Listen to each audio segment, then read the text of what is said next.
Welcome to Summoner's Rift.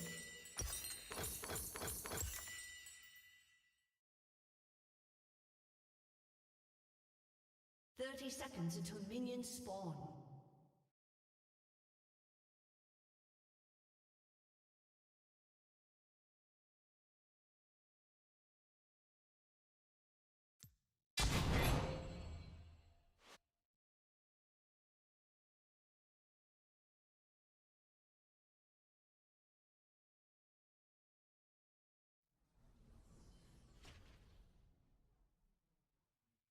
Minions have spawned.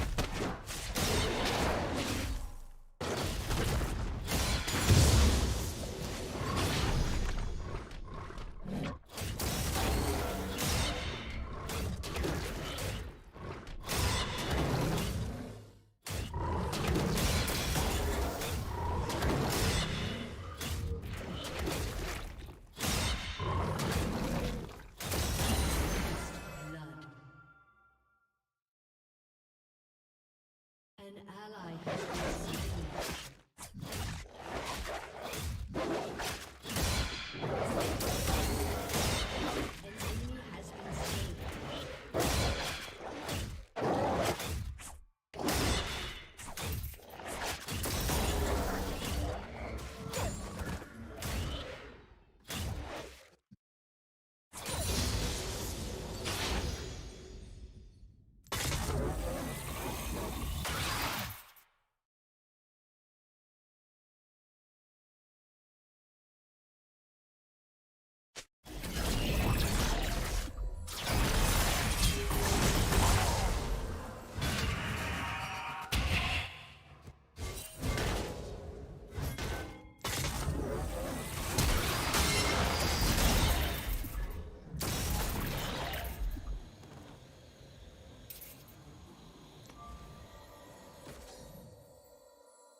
enemy double kill.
An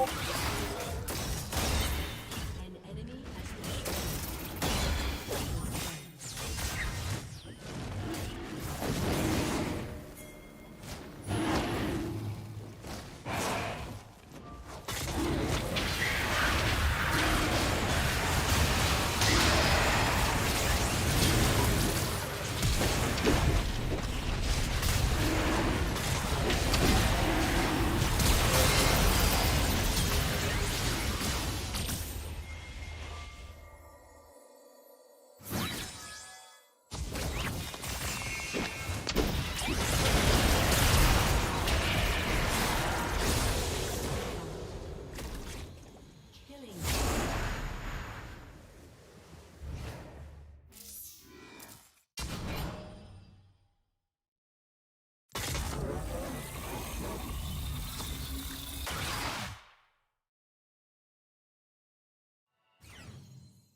Shut down.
I'm having left a day in my life making $1,000 a day at 19. So I wake up around 10 o'clock, brush my teeth, get ready for the day. Then I get myself a glass of water, go out to the balcony. It's so beautiful here in Miami. And for breakfast, I don't eat that much, just something that can keep me working for the next 4 to 5 hours on my businesses. And if I eat too much in the morning, I feel really unproductive. Around 2 o'clock, I made $1,000 from consulting, and now it's time for lunch. So today I am having leftover chicken and rice that I made yesterday. Pop that boy in the microwave. And yeah, I know that looks bland, but I'm actually reading this book right here. I highly recommend it. Check my sales on my other store, 1.1K today. And in the evenings, I go out to my other balcony, get some phone calls done for the day. And now it's time to head to the gym. Luckily, I don't have to drive because my gym has an apartment. And after a quick workout, I get ready, shower up, and I decide to hit the mall with my friend. We hit up Saks Fifth, had to cop me some drip, and then I just hung a day in my life making $1,000.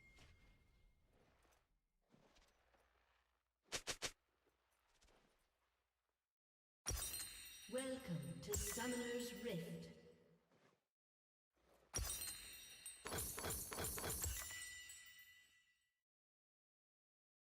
Seconds until minions spawn.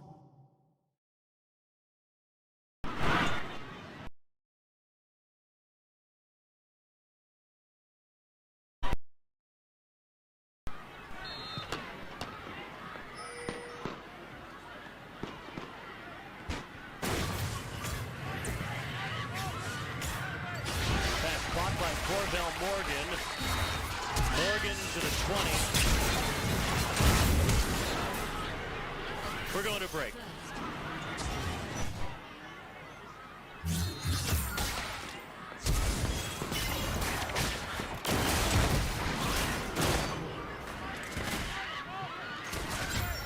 That's caught by Morgan.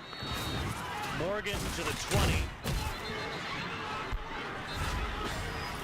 We're going to break.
An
ally has been slain.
An enemy has been slain.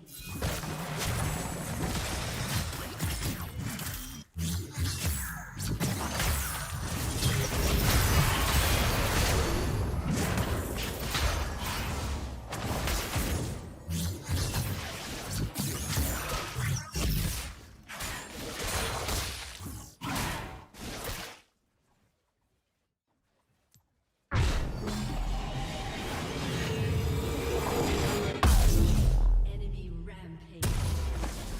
An ally has been slain.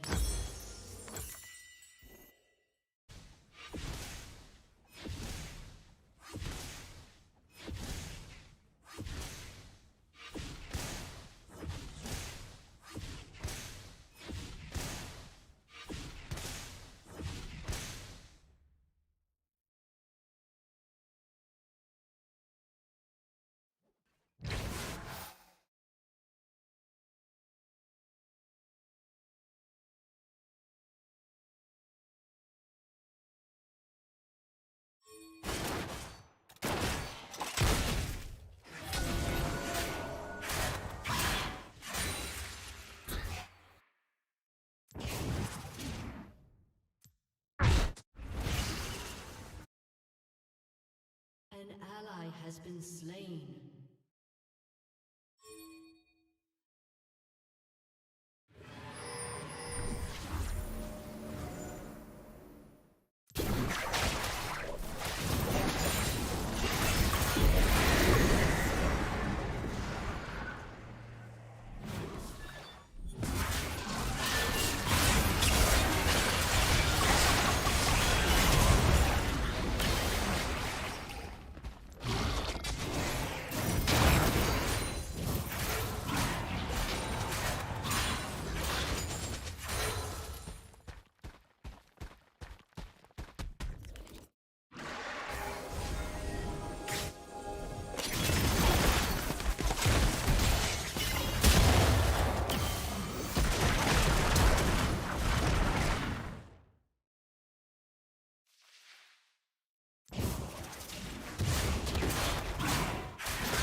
Your team has destroyed a turret.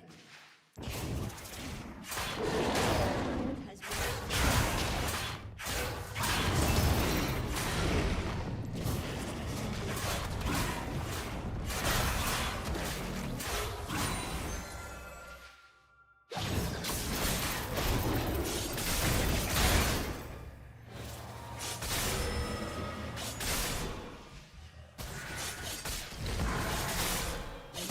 has been slain.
Enemy double kill.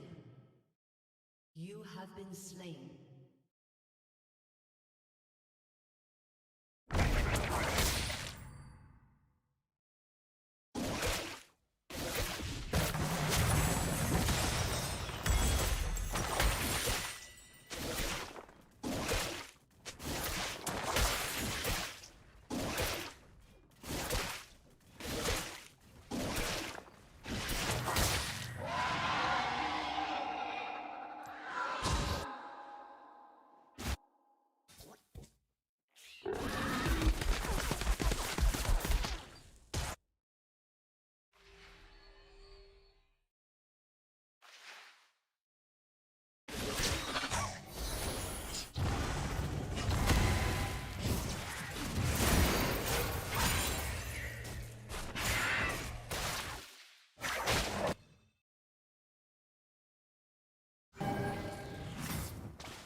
been destroyed.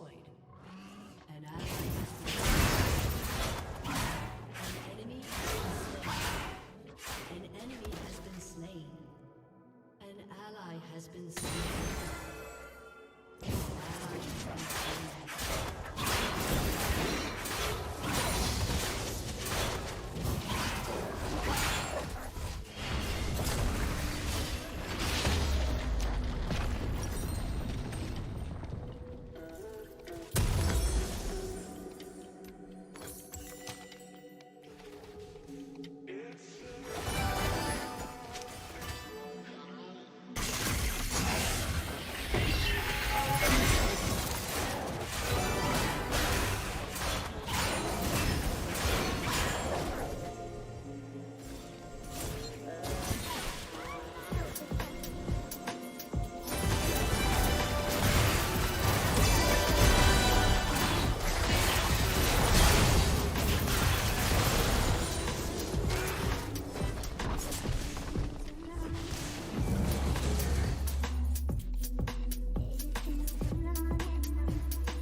Your turret has been destroyed.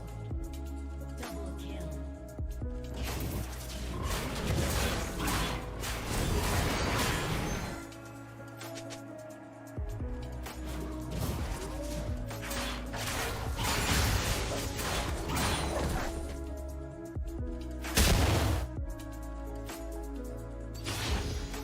Has destroyed a turret.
Ladies and gentlemen, welcome to The Plain Bagel. I'm your host, Richard Coffin. It's been less than 2 weeks since we had our last Lehman Brothers moment in the market with gilts in the UK, and since that's now somewhat reversed with the government there doing a U-turn on their tax cut proposal, I think markets got a little bored and wanted to find another Lehman Brothers moment. And we now have it thanks to the name that you've probably seen over this past weekend blowing up on Twitter and finance social media, Credit Suisse. Now, if you've heard of Credit Suisse before and you live outside of Switzerland, it's probably been for mostly bad reasons, because they have a pretty nasty track record of not only kind of bad luck at times, but also bad ethics and bad operations in terms of running their business. From money laundering, forging signatures, dealing with human rights abusers, taking a $5.5 billion hit from the default of Archegos Capital, and even recently for spying on a former executive that left their company to work for a competitor.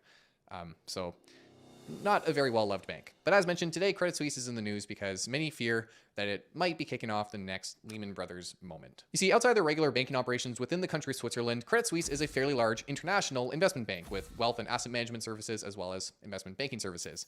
And they are relatively large. They're the second largest bank in Switzerland, one of the biggest banks in Europe. And in November of 2021, the Financial Stability Board actually included Credit Suisse in their list of global systemically important banks, or GSIBs for short, meaning that their failure could have implications for the global financial system, aka they are too big to fail. And over this past week and weekend, people were worried that that was exactly what was about to happen, that Credit Suisse was on the brink of failure. Why, you might ask?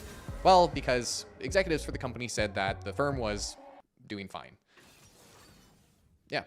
Okay, so that's a little flippant. Definitely an oversimplification of the situation. There's a lot more to it, but there is a little bit of truth to that because over the last few years, and especially over the last few quarters, the company has not been performing well. Their net interest income has been falling since 2014, and the company has reported a net loss of nearly $4 billion over the last 3 quarters alone. And while some of this is certainly company specific, there is a big macro factor playing a role here as well. Because rising rates, while they are generally good for a lending business, for a company that operates as a bank that provides loans, it also tends to be a detriment to investing businesses, which this company has a big investing arm as well. Rising interest rates, for example, can increase the cost of borrowing, can increase investment fees or trading fees, and can also lead to the decrease of the value of assets that are held as collateral for loans, which can cause different problems there. And last week, this culminated into the CEO of the bank, whose name I'm going to butcher, but Ulrich Korner, telling his staff in a memo that the bank, although it was facing a critical moment, quote unquote, that had solid liquidity and capital, because the bank, if you aren't aware, is actually expecting to do a restructure. On October 27th, they're releasing a new strategic plan, and the CEO was actually brought on in July as an expert in restructurings to help scale back the company's investment banking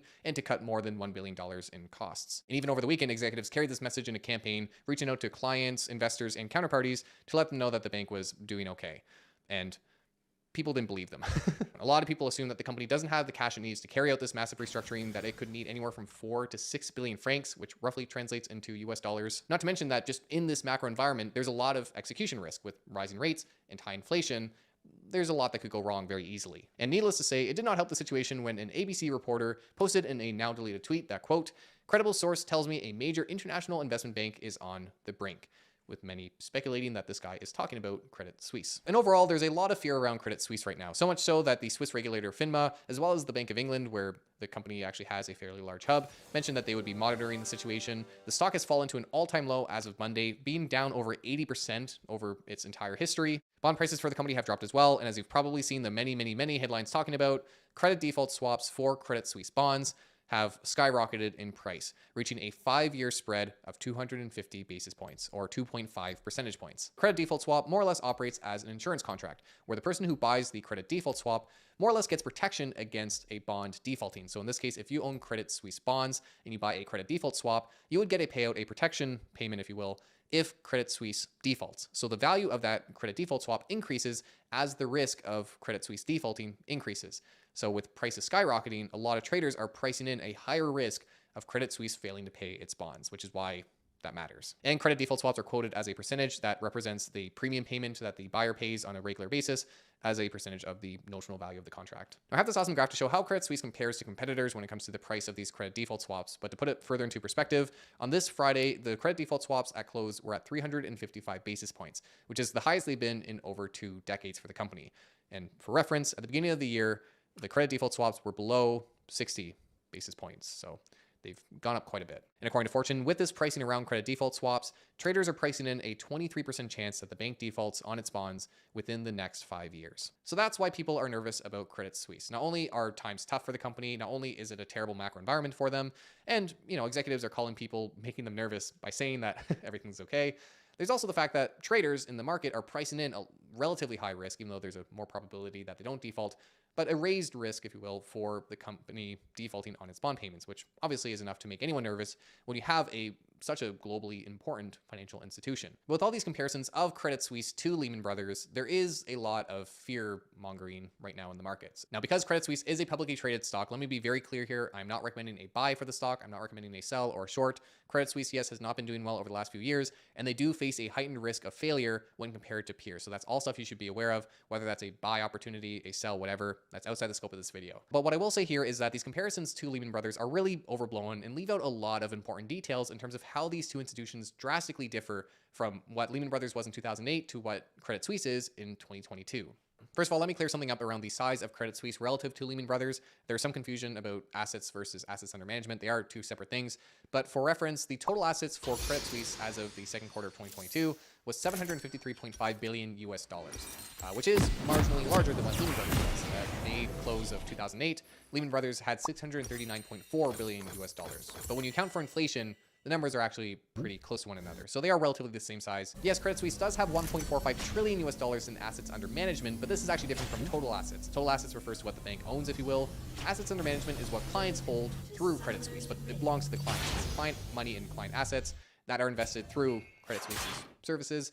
But if Credit Suisse goes under, those assets go to the clients. It's the client's property. Secondly, continuing on the theme of balance sheets, Credit Suisse is in a better financial position than Lehman Brothers was before its collapse. And I know when a lot of people compare stuff to Lehman Brothers, they're more so talking about the event and the unfolding of, financial systems rather than directly comparing a company to Lehman Brothers. But you can do that. We have the power to go back and see the old financial statements of Lehman Brothers before it went under. You can use the Edgar website, which is an SEC resource, and see the financial statements as of May end of 2008. And if you compare that to Credit Suisse, you can see a few notable things. For one, cash on hand for Lehman Brothers was roughly 3.1% of total assets, compared to Credit Suisse, which has cash due from banks of 21.9% of its assets. Now, just looking at cash is obviously very short-sighted. So if you instead look at securities, which are kind of the main source of concern here, is the securities exposure that Credit Suisse might have. For Lehman Brothers, 88.2% of their assets were securities-related, including 46.1% being collateralized agreements, compared to Credit Suisse, where all the investment assets represent just 30% of their most of the balance sheet having to do with lending activity. And with the two balance sheets, you can also calculate something called as leverage ratio, which is the bank's total assets divided by their shareholder equity. And it shows how much the bank has levered itself up, how much it's grown its asset base using liabilities, equity. And for Lehman Brothers, as of the end of 2008, that figure sat at 24 times. Compare that to Credit Suisse as of the second quarter of 2022 at 15.9 times. Not quite half, but not much. The third big difference to consider when looking at Lehman Brothers versus Credit Suisse are the regulations that have occurred since Lehman Brothers, and because of Lehman Brothers, because of the collapse or the near collapse of the system. Importantly, Basel III and the Dodd-Frank Act in the US. Now, the Dodd-Frank Act specifically has to do with the US, so we'll focus on Basel III.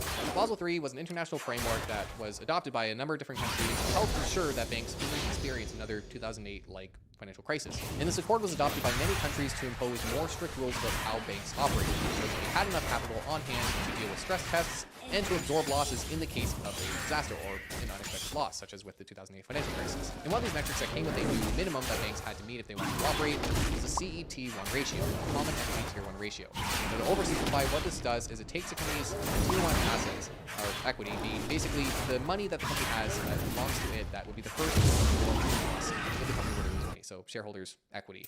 And it compares that to the company's risk-weighted assets, assets that are weighted based on how risky they are. So a mortgage could be rated up to 100% of its weight. Something that's low risk with no risk, cash risk, would be weighted 0%. So the ratio looks to measure how much of the potentially loss-absorbing assets the company has on hand relative to risky assets. That's kind of a confusing but oversimplified version of this ratio. Credit Suisse, as of the end of Q2, had a ratio of 13.5%, which is actually above the peer group of 1% and certainly above its minimum of 5%.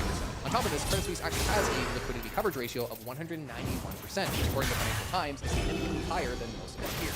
So it's not to say that Credit Suisse is not in a bad situation.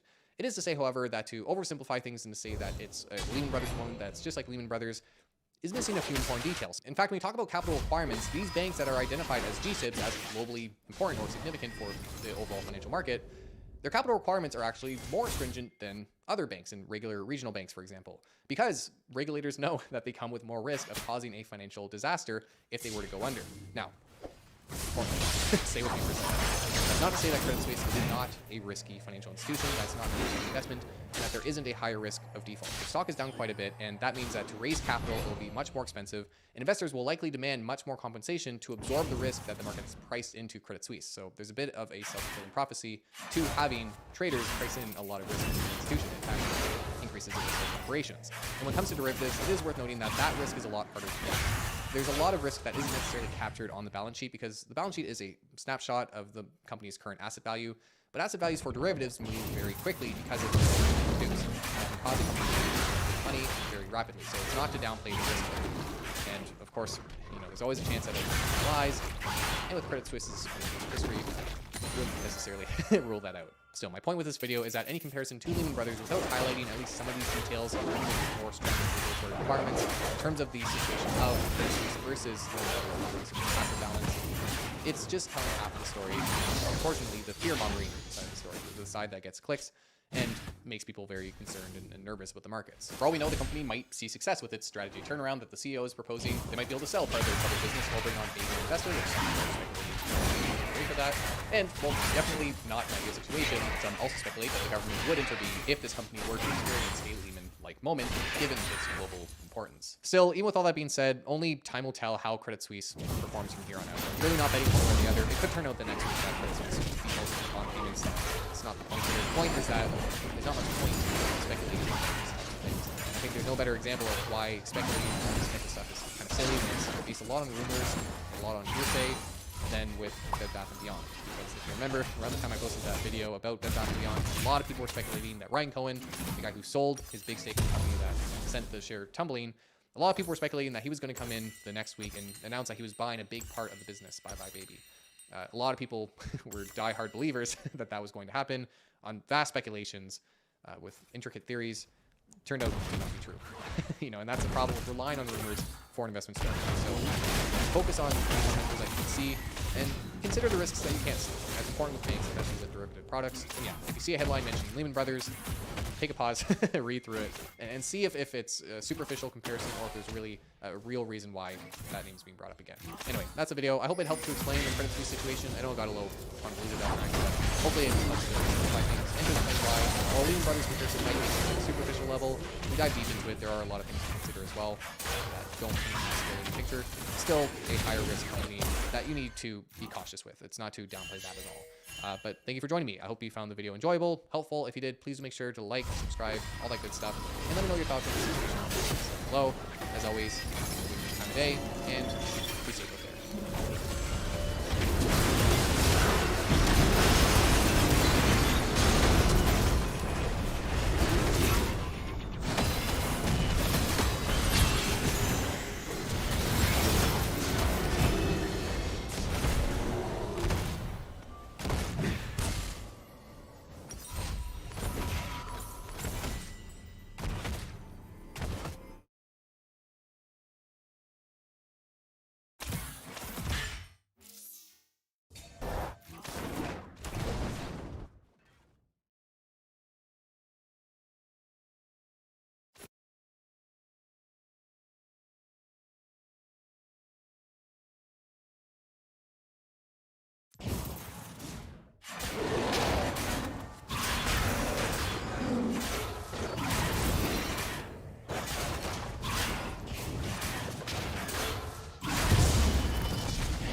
turret has been destroyed.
Welcome to Summoner's Rift.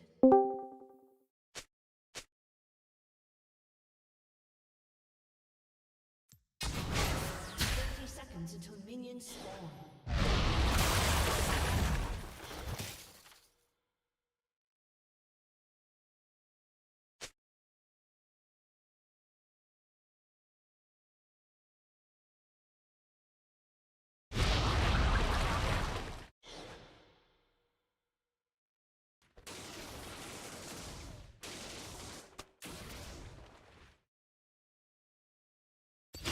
Minions have spawned.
An enemy has been slain.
Okay.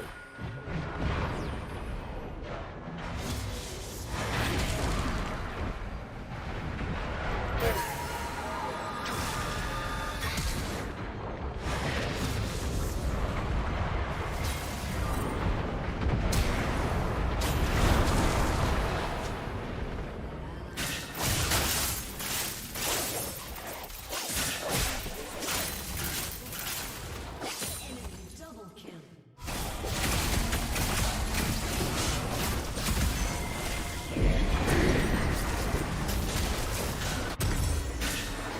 Your turret has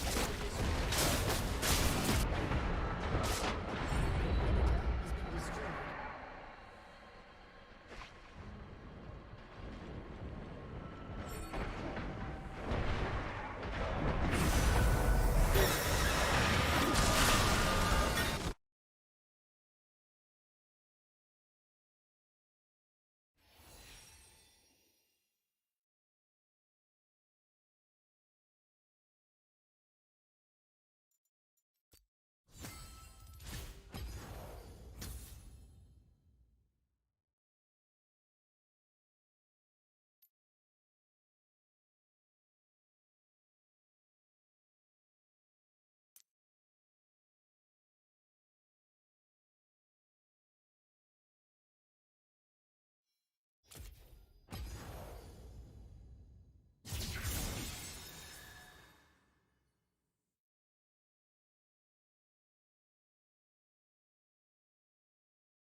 All right, cool. Thank you, Forrest. Thanks for having me here. Everyone hear me okay? All right, I'm going to go through 30 or 40 slides here in the next hour, but more importantly, I want to have a lot of interaction and questions if possible. And I'm going to give a lot of examples, case studies, things that we're doing right now with families or have seen families do in the Family Office Club. I think that's the most important thing, is to keep it practical. And also, everything I talk about here could be applied to the word private investor. You can say the word family office. That just means a private investor who's formalized how they're doing their investing to make it a little bit more holistic. And there's two types of family offices, if you haven't heard that term before. There's a single family office, which means, like let's say Dave Stack builds up a big portfolio of real estate, sells it to a REIT, and you or Dave's family is worth X amount, usually, let's say, $100 or $200 million. You might want your own team then managing your wealth, not just saying, hey, Goldman Sachs or multifamily office or wealth management firm, here, manage my wealth for me. Then sometimes at those levels, you want your own dedicated team to manage part of your wealth. And then a multifamily office is really where it might be serving 10, 20, 50, or 200 clients that are ultra wealthy. So if you hear me reference that word, that's what it means. But everything on here can be applied to private investors and to almost everybody here in the room. So disclaimer, just like you saw earlier in the day, where your jurisdiction is or what vehicle you have or how you interpret what we say. Obviously, seek counsel before running off and taking a bunch of actions based on anything you hear at the event. The ideas come today from me starting the Family Office Club 12 years ago. We've now run 120 conferences and live events that I've put on. I've spoken at 250 events, and we've had over 2,000 face-to-face meetings personally with family offices, and 250 of them speak at our events each year. We've had 34 investors on stage speaking at our Private Investor Summit with a few hundred people there on Thursday this week in San Francisco. And then, what's interesting is looking at what all the families do who are highly effective and doing very well, versus what all the families do, which are mistakes when they first become liquid, when they're first figuring out what to do, or when they come to me and say, hey, we're having a painful experience doing this, what should we do differently? And there's a lot of commonalities between family offices that have been around for a decade or more and have figured things out, and there's a lot of commonalities of family offices that are new, and it's where people are trying to formalize things and figure things out. And for those of you here in the room that are raising capital for something, if a slide here is for more of the private investors, the better you can understand those investors, the better you can work with them, add value to them, et cetera. So hopefully it's helpful to everybody here. We work with clients of all different sizes. We just closed a healthcare family at 16 million. We're working with an oil and gas family that's at 50 million net worth. A lot of our clients are in the $100 million plus level. We've had 3 that are over $1 billion. But essentially, we don't raise capital for things. We don't do investment banking placement agent work. But the Family Office Club has had a lot of thought leadership. I've written 13 books and recorded 1,800 videos.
to Summoner's Rift.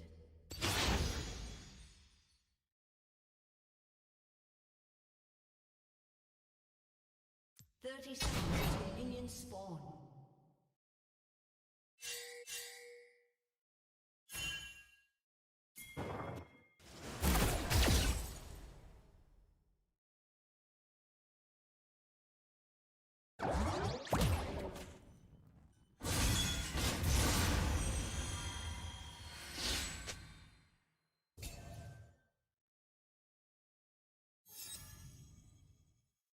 Minions have spawned.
Piers Morgan Uncensored, one of the most infamous men in the world. Andrew Tate's misogynistic tirades have been viewed billions of times online.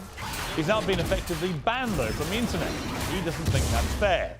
Tonight, I'm going to try and work out if it is.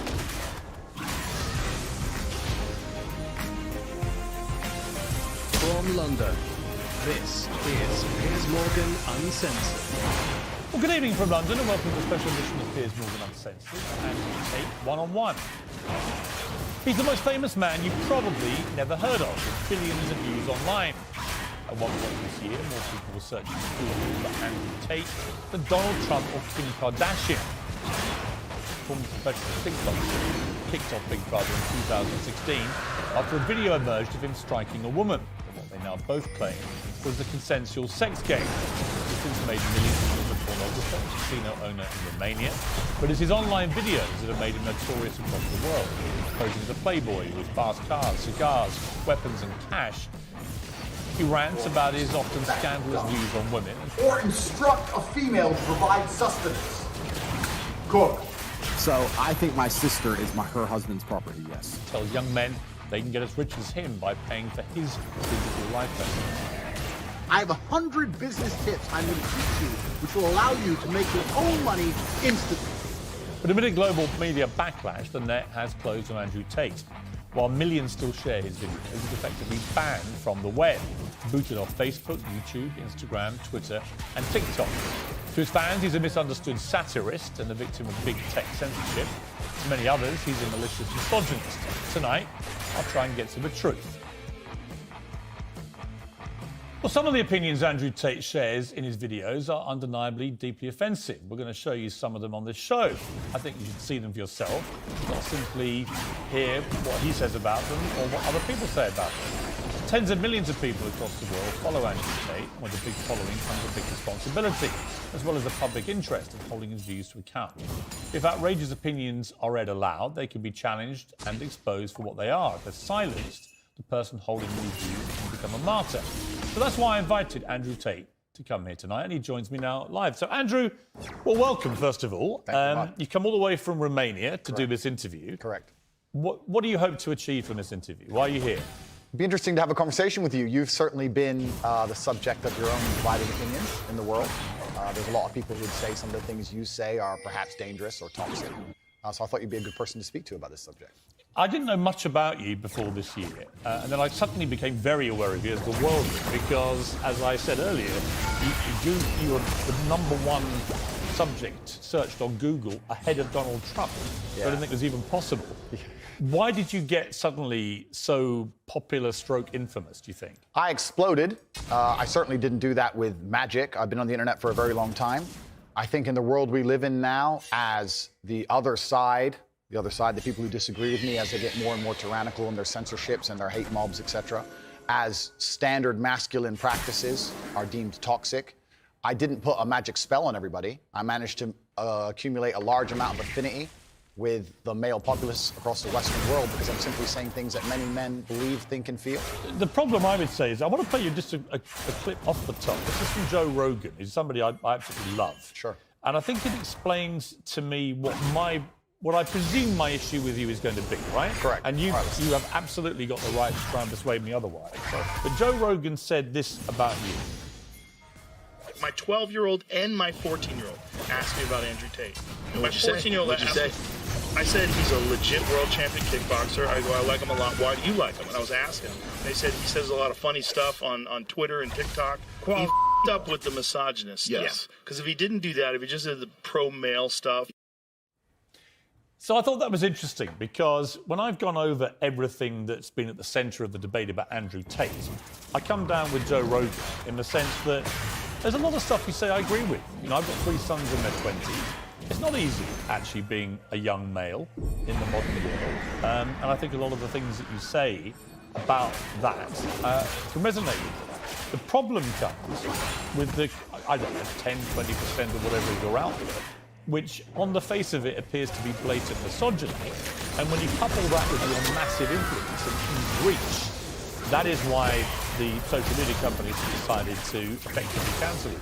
I don't believe in cancellation. I don't believe in censorship particularly. That's why I've invited you to come on the show. But I do think a lot of the things you've said are blatant misogyny. Do you accept that? So you made a very interesting point there. You just said on the face of it appear to be blatantly misogynistic. I understand that on the face, some of the long format content I've made, if you're going to take a few seconds out of hours, chop it up, put it all over social media, accompanied with my massive fame, then things can absolutely not be taken out of context. I do not hate women in any regard. I have no negative relationship with women. No women have come forward saying I've hurt them. I have no criminal record for hurting women. There's no way I can be seen as the face or the devil in regards to how men treat women on the planet. I'm absolutely not the opposite. I believe in protecting and providing. I've been misunderstood. There's been large contingents of people who have tried very hard to purport lies about me. And the truth of the matter is, I've been producing content for a very long time. Hours and hours of videos been cut down to 2 or 3 seconds of clip. Those clips have gone viral and people misunderstand me. But I think you've used this phrase to be taken out of context, and I'm not sure that is correct in the sense that it still comes out of your mouth. And some of the things some of the things you've said, I just think are blatantly. Well, let's do them. Let's hear them. Let's go through some. Sure. Right. So you said this about Me Too / rape. This is probably 40% of the reason I moved to Romania. In Eastern Europe, none of this garbage flies. You go to the police and say he raped me back in 1988. They'll say, well, you could have done something about it back then.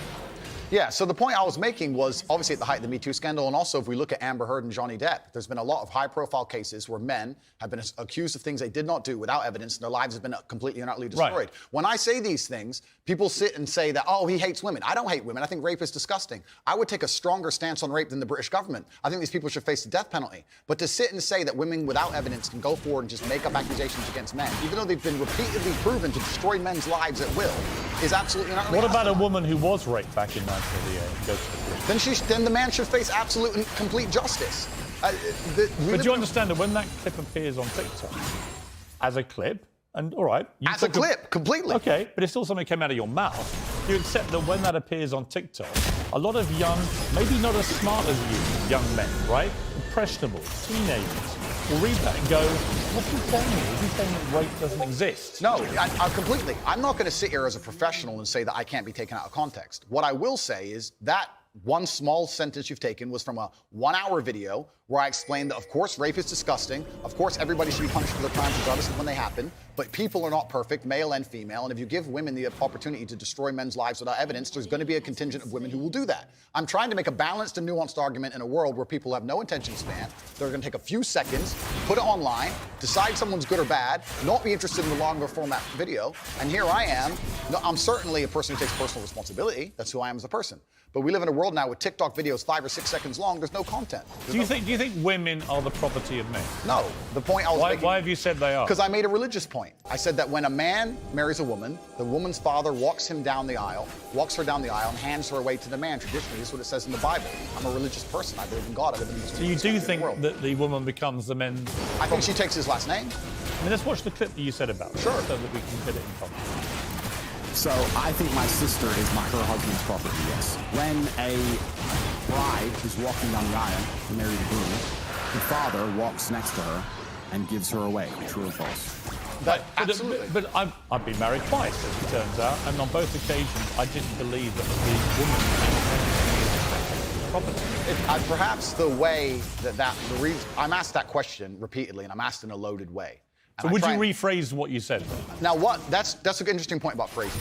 The way I would say things before I was famous, I have to take personal responsibility and accept that if I make a video that 500 people see and 1% of them misunderstand it, that's not a problem. If I make a video that 5 million people see and 1% of people don't understand. So specifically on that point, I think my sister is her husband's property. She took his last name. She married him. She wanted to join his family. She has said it herself. Right. So she's still a sovereign individual. She's absolutely not a sovereign individual. Property means that the husband owns your sister. Listen, my friend, if you want to argue about this, you need to go back to the Bible, to the Quran. You need to argue with religious. No, I'm not talking about anything in the Bible or Quran. But that's what it says. No, I'm asking you what you think. I think that if a woman marries a man and she decides to take his last name, that they have different roles and responsibilities within that marriage, and I believe that. That's not the question. I believe the father. The father hands her. Don't behave like a politician. The father hands her to the man. Right, don't be a politician, because I think you're straight talker, right? You keep telling me you're straight. I think my sister is her husband's property. You regret saying it. I understand that with my newfound fame, perhaps it could be phrased differently. However, I still believe that a woman is given to the man in marriage. That's what I believe. Yeah, but not property. No, property is the word that other people use when they ask me the question. But as an equal partner in a loving union, that's what marriage actually means. It doesn't mean that when you get married, the woman is given to you as a bit of chattel. Agreed. So why say it? But that's the way that people ask me the question. People say to me, they ask the question. No, you can't blame people for asking you questions. Surely, if you want to be accountable for what you've said, you've got to own your responses, not blame the question. I own the response. Like me asking you a question now and you say something and then say, well, actually, I blame you for asking. I understand, Piers. Piers, I understand. I believe the woman is given to the man. I believe she's given away by the father. I believe she belongs to the man. So if she belongs to the man. Fundamentally, all right. So fundamentally, you do believe that a woman becomes a man's property at marriage. I believe she belongs to the man in marriage. Right. Now, you see, that to me is misogyny. And you're entitled to your opinion. Right. But do you not understand why people think it is misogyny? I understand why some people can be very offended by what I say. What they do is they take a point like that and they ignore all the other points I make the other way around. Yeah, but that's why I've repeatedly asked you about that line, to see if you've changed your position. But the reality is you haven't. It's not about changing positions. I'm a full-grown adult and I stick by the things I say and I'm responsible for them. Which, by the way, is fine. Absolutely. But what you did say at the start of this little exchange, you said, you know, I wouldn't maybe say things the same way now that I did before I was famous. And yet, actually, you've doubled down and said exactly the same thing. On certain points. So that is what you believe. That's my point. Yes. I'm trying to work out, look, I don't know. We've Correct. just met, right? Yeah. I'm trying to work out who Andrew Tate is and what you actually believe. I don't want to twist anything at all. Then let me make it very, very clear to the camera. I believe a woman is given to the man in marriage. I believe that. I also believe a man has a duty to protect and provide for her. I believe a man should lay down his life if something happens or his life is threatened. I believe that women and children first are on the lifeboats. But men, I believe that men. But a man doesn't own a woman. It's not. No. It's, okay. Unless they literally buy them as a slave. Well, obviously, we're not talking about that. We're talking about religious, biblical marriage. We're talking about something else.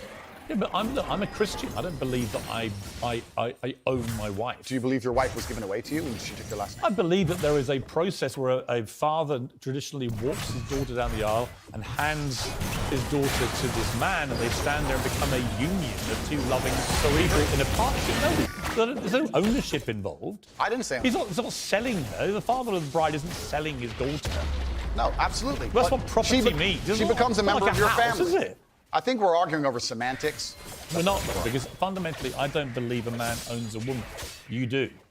Well, I don't think a man owns any sovereign individual. I don't think we live in the world of slavery. I don't own any men or anyone. Right. Nobody owns. But when you use phrases like property, that's what you imply. I understand. And so my point again is, you're a smart guy, right? There's no denying you. You're smart. You're a good talker. I've seen a lot of the stuff. What I don't think you quite fully understand. No, I understand very well. When young, impressionable people who are not as smart see things like, I think my sister is a husband's property, yes, and you've just reaffirmed that belief. They think that they have the right to own women. I understand that very well, That's why people think you're a misogynist. Completely. I understand all of this very well, which is why when you're saying I was backtracking, I'm not. Do you have any regret, though, over the way you phrase this stuff? Well, this is the point I was trying to make. The point I'm trying to make is, when I was not nearly as famous and I was making long format content, I was not sitting there anticipating I'd become the most Googled man on the planet and that few seconds could be taken out of context. That was not my anticipation. No, but it's still what you believe. It's what you believe now. So what's the difference? It's not about... you're asking me, you're saying that young people who are... If you said to me, look, Piers, honestly, I've had time to think about this and I wish I hadn't said it, I don't believe that. That's one thing. Actually, you said the opposite. You said, actually, that's what I think, yeah. I think that when it doesn't really matter whether you recorded it when you're famous or not famous. It's what you actually believe, right? I believe that a man has a duty to protect and provide for a woman. I believe that a woman's father gives her away to the man. That's what I believe, and that's in my marriage. That's the circumstance I'm going to live under. If people want to live in a different scenario, that's completely theirs. Their prerogative. You went on to say about authority over women. If I have a responsibility over her, I must have a degree of authority. Yeah. For the same reason, if I have responsibility over and people are going to use their mind, it's an example, an analogy, responsibility over a child, I have to have some authority.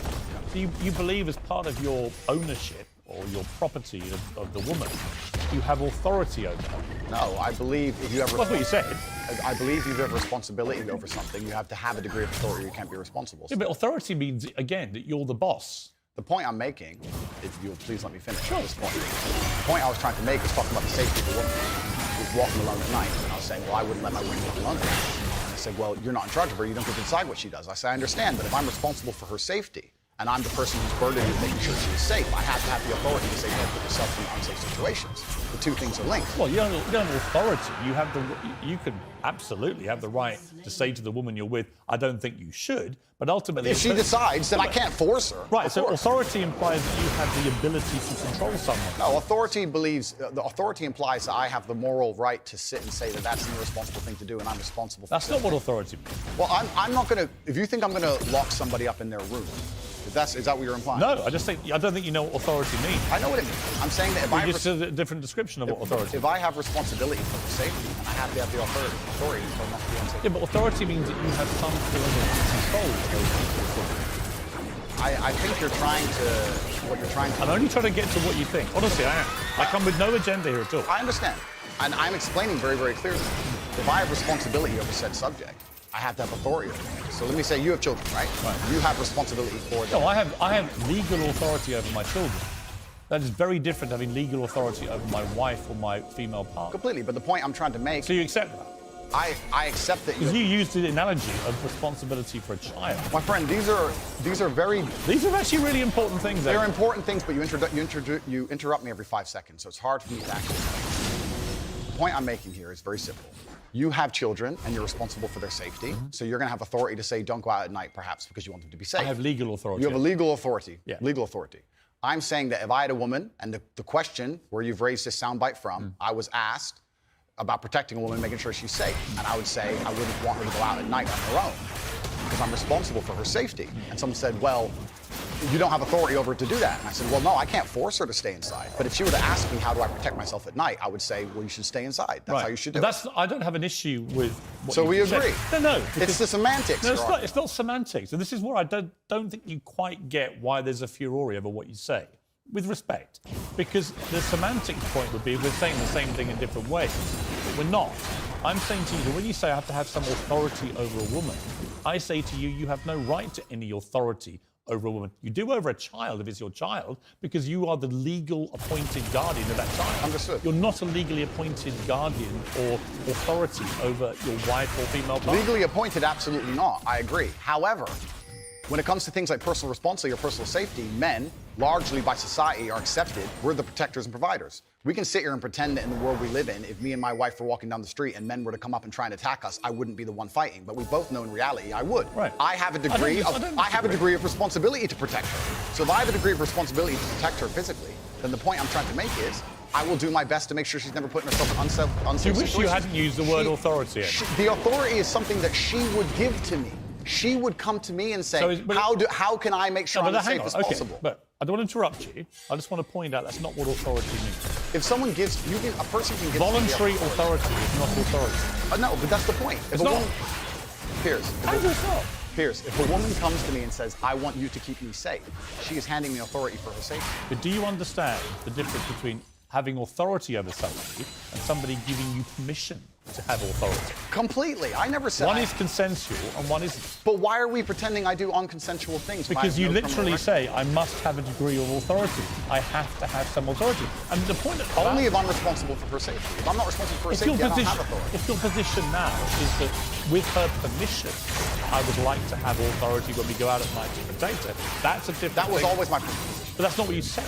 But that was always my position. So again, I simply say to you, it is what I said. Do you wish you'd phrased it a different way? No, because we're talking about long format copy where I'm talking about a woman who has come to me and said, you're responsible for making sure I'm safe. I said, well, then I have to make the decision. When an 18-year-old boy reads, I must have some authority over a woman, what do you think? Well, I understand that, and I said this earlier, we tried to say I was backtracking, I'm not doing it. No, actually, I don't want to. Okay. I'm not trying to gotcha you. Cool. I'm trying to work out exactly what you I understand with massive fame comes massive responsibility. I understand that a percentage of the population are always going to take everything that's said by anybody out of context. Would you change the wording of what you said? No, I would just encourage people to watch my long format copy and understand. Would you tell an 18-year-old boy you don't have authority over him? Absolutely. You would say that? Unless a woman comes to him and says, you're responsible for my safety, please make sure keep me safe. I see. Now that, Andrew Tate, I can sign up to. Well, then we agree. Yeah, but I don't agree with what you said before. Because you're taking a soundbite from a 2-hour conversation. Yeah, but you haven't been taken out of context, because I read you the entire sentence. It's very... But you've ignored all the context around the sentence, my friend. You can't ignore a sentence that says, I must have a degree of authority. But you can when there's a 2-hour conversation where a woman is telling me if she makes me responsible for her safety, and me explaining, well, if I'm responsible for your safety, I have the authority to make decisions. So yes, you've ignored all the context. Do you respect women? Absolutely. Why wouldn't you? Do you think that 18, 19-year-old women are more attractive than 25-year-old women? I think there's attractive people. That's a loaded question. I don't know. Well, it's not really, is it? I can't. You know say, why I'm asking? Of course I do, but I can't sit here and for say. the benefit of viewers who don't know why I'm asking, he said this, in general, this is also one of the reasons men find youth attractive. You want to blow up the internet? I'll blow up the internet right effing now. Hello? The reason 18 and 19-year-olds are more attractive than 25-year-olds is because Dude, they've so been through less I was dick. wanted to talk People to say, you, oh, man. you can't say that. Yes, So, I yeah. can. A 19-year-old is more attractive than a 26-year-old woman, and I'll tell you why. Because that 26-year-old has talked to more guys, been to the club more times, been Are you working dumped full more time? times, more arguments, more mess, more for me to clean up. That is A lot of sounds going on. What was that? Are you working? Do you work anymore? No, just kidding. I did actually take 2 weeks, so it was pretty chill between jobs. I was still contracting with Namu, but I wasn't full-time till October 1st. Oh, now you're full-time? Yeah. Did they hire you at a good rate? Yeah. I mean, it's not as much as Amazon, but it's so much better of a job. Really? Yeah. How much do they give you? Like 190 and a lot of equity. Oh. I'm happy though. I mean, like, That's when awesome, you're up this high, it's like, I don't know, more in your 401k, I know. guess. Like, Totally, man. There's literally nothing you can't do. All right, like, You can't even put more in your 401k at that point. yeah, You right. can only put like 24,000. Yeah, a year you're or already something. maxing it out, exactly. It's a lot of You're just people gonna at get it Fang- taxed away. Yeah, a lot of it is actually. But the people at Fang always joke about it too. Like, why would you ever want to be a senior software engineer at Fang? You make like 350, but you're working like 60 hours a week. And you have a lot of responsibility. You're expected to know the latest technologies and Yeah. lead initiatives, put teams Like, together. And it's it's like, your dude, life. that's It so much consumes you. harder. You could just be an entry-level slacker at 270 for life. Like, Yeah. so much better. That's crazy. Yeah. And it was fun that we just today did a little celebration because our Series A hit the bank, so we got like Really? 4 million in the bank now. They raised 6 million at a 60 million implied valuation, which is like pretty. Wait, how much did they fun. raise? 6 million at an implied 60 valuation, which is like pretty good. Eigen Technologies had like an implied 250 million or something crazy. Yeah. But It's good because, man, I was actually worried a little bit for you because private equity money's about to dry up. I know the recession's kind of crazy, but Fang's also Dude. freezing hiring and stuff too. It's all like kind of just a shit show right now. Well, that's what I mean. Like, it's this kind of. I mean, I was thinking like for once, your job security might actually be, or not you, but like your field job security would be like a little bit, yeah. Like they're basically saying that like I've heard that like there's so many companies that are probably just about to like anyone who's shouldn't be in business won't be in business. Right. Well, you heard about Google too. Google is like, no more slacking, like. Really? Yeah, they're like, no more expensing BS stuff. I don't know. They're knuckling down. Yeah, that's crazy. Google's been known to be like the biggest, slacker place. It's Screw like on. Cooley from Silicon Valley. Yeah, right? yeah. It's That's literally, like almost That's it's hilarious. so true. That's amazing, actually. Yeah.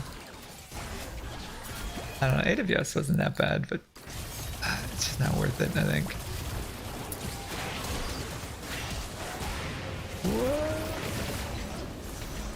But you're right. Tech is going to be finally, the tech bubble's popping. It was the zero interest rate policy, man. For the last 10 years, that's where all this crap came from, like DoorDash, all these unprofitable companies that are paying like 400K salaries. Yeah, they're like literally losing money hand over fist. Yeah. And, like they can just do it permanently because they're like Where else are we gonna put our this money? It's zero company's rates, worth right? billions of dollars, like immediately. Yeah. Like it doesn't matter what it is. It's so garbage.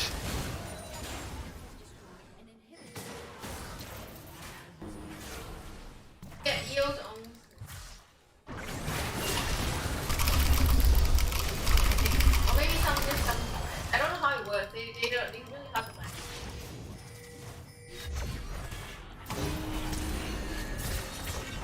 I don't think it's publicly traded.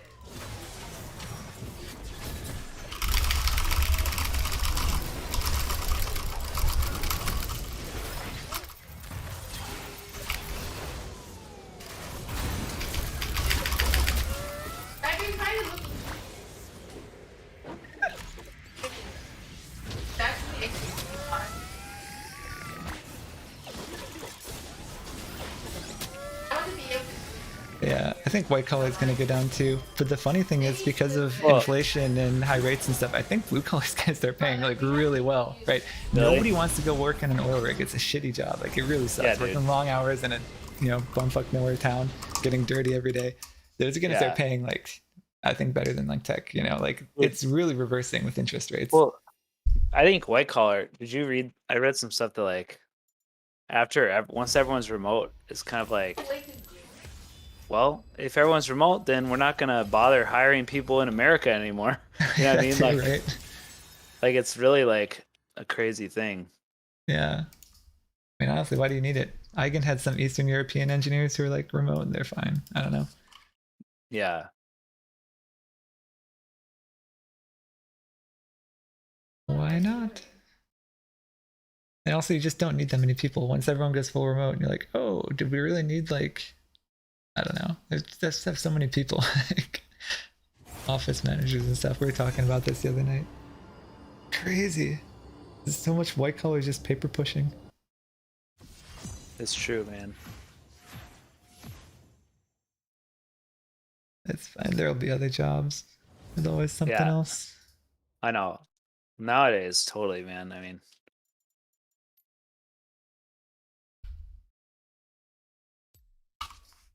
The stock market actually came down today because the jobs report this morning came in hot. Like there's a lot more jobs than expected. The stock market goes way down because it's That's like, hilarious. oh no, that means higher rates. It's like crazy. Like, well, dude, it's like, dude, the rates don't need to ever go down. Like Jake was saying. I mean, I always loved Jake. He's like the debt or the credit bubbles finally popping. Like we've been in hilarious. If you think about it, like interest rates have been so low that they're basically negative because they're lower than inflation. Yeah, the real rate's been negative. Yeah, for like over a decade. It's crazy. Yeah. Like as long as I've worked. Yeah. I think it's kind of sad to think about, but then people point to like Japan has had this situation for like 30 years, and yeah, they're not really growing as an economy, but it's also not a terrible place to live. Like obviously you're not as rich as America. You just have like a small house and a couple things, but like you make it by. That's probably what's going to happen in America now. Like, I think Japan was first to the end, but everyone else is going to be like the same. Yeah. Living standards just a little bit lower, but whatever. They're gonna. Well, yeah. I actually am like shocked that. Well, anyways. Yeah, the credit thing, like it'd be great, man. We can actually start earning interest on a bank account. I know that's what's crazy. First time in my life. You remember? Yeah, it's like as long as we've been alive, people have been like, put money in savings. Yeah, buy some certificates to deposit. Yeah, I know. You remember you had one that was like at like 0.5%, wasn't it? Yeah, when I was a kid, they're like, oh yeah, get one of those. 0.5% a year. A year. Yeah. Like, like that's ridiculous, man. Oh man. But also like things are actually really kind of deteriorating in Europe right now. Oh yeah. Dude, the energy is so insane on top of the inflation they already had. It's like nuts. It's like breaking the whole plan of the whole idea of the EU, like yeah.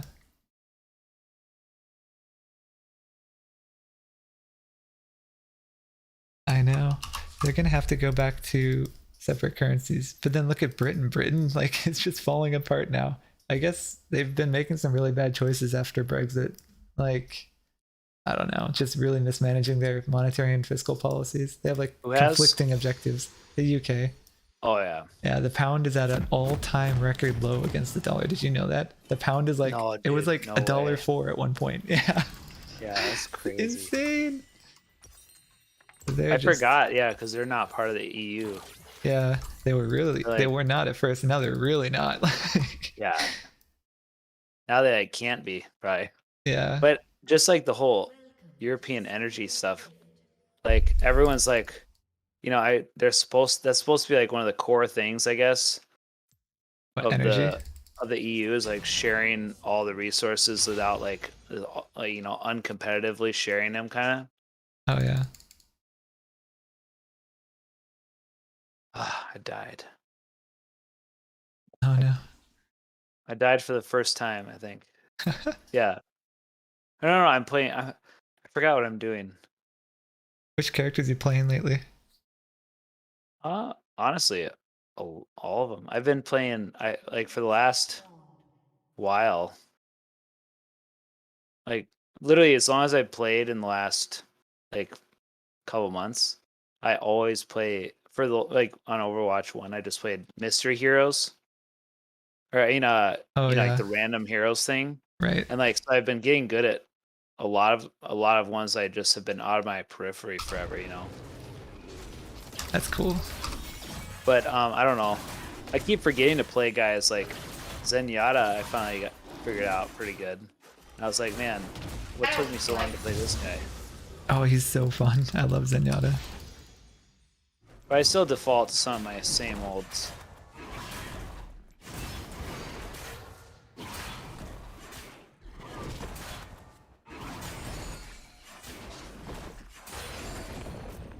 Like, I mean, I've still played more a lot. It's hard not to. She's so good. Or is she still good, actually? Yeah. That's crazy. I'm still good with her. I don't know. I like. Sometimes it's just about being like versatile.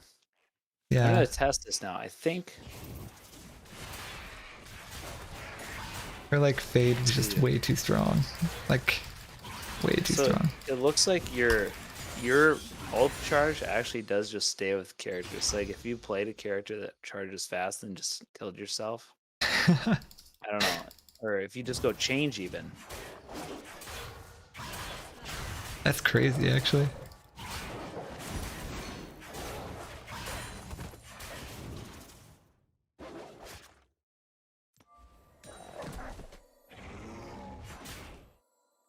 I remember I hit diamond on support with Moira. Really? Yeah. I'm hoping that this new ranking system doesn't screw me over so bad. It's like, I literally like, I don't know, I could never get out of the bottoms. Because like, people literally are the worst. It's like playing with like little children the whole time. You're like, it's just a total clusterfuck. You can't beat the odds. I know. It's the same in League too if you're like really low rank. Yeah. Because you need to coordinate. Like.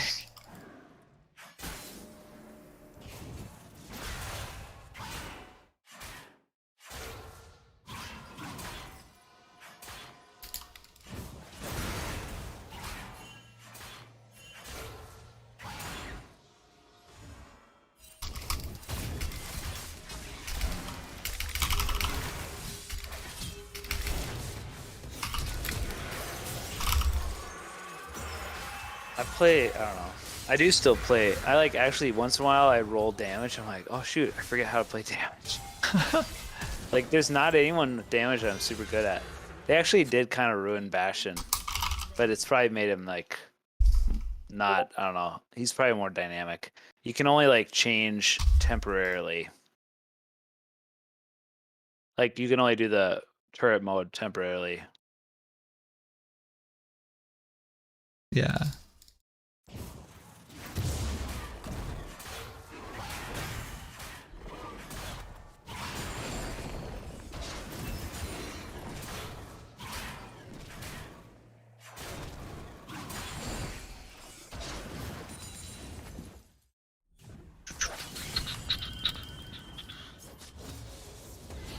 Oh no, my friend.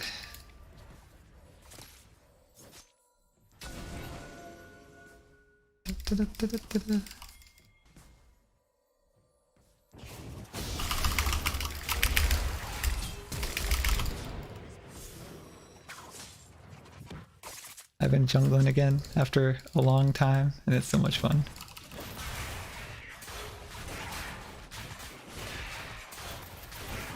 It's like, when you're playing in the lane, you're just farming each wave. It's kind of one-dimensional, but when you're jungling, you get to help everybody be all over the place. A good time.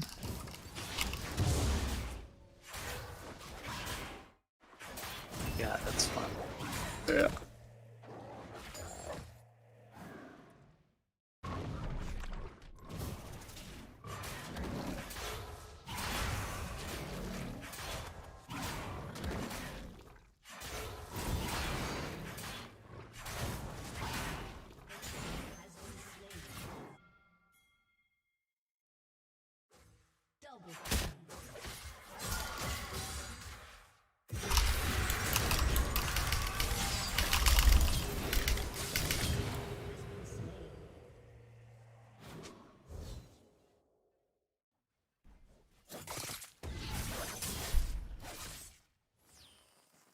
do some good.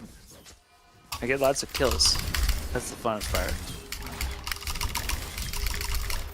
I like play support so aggressively. The tanks are weird though, especially because like they barely changed anything to Reinhardt and like Monkey and everything. Like there's some that they barely made any changes to, and the others are like they made a new super aggressive damagey tank, you know. Oh yeah. Like Reinhardt, I'd say he's aggressive. Or Roadhog, they're both like super high damage. Yeah, they made a new one like that, but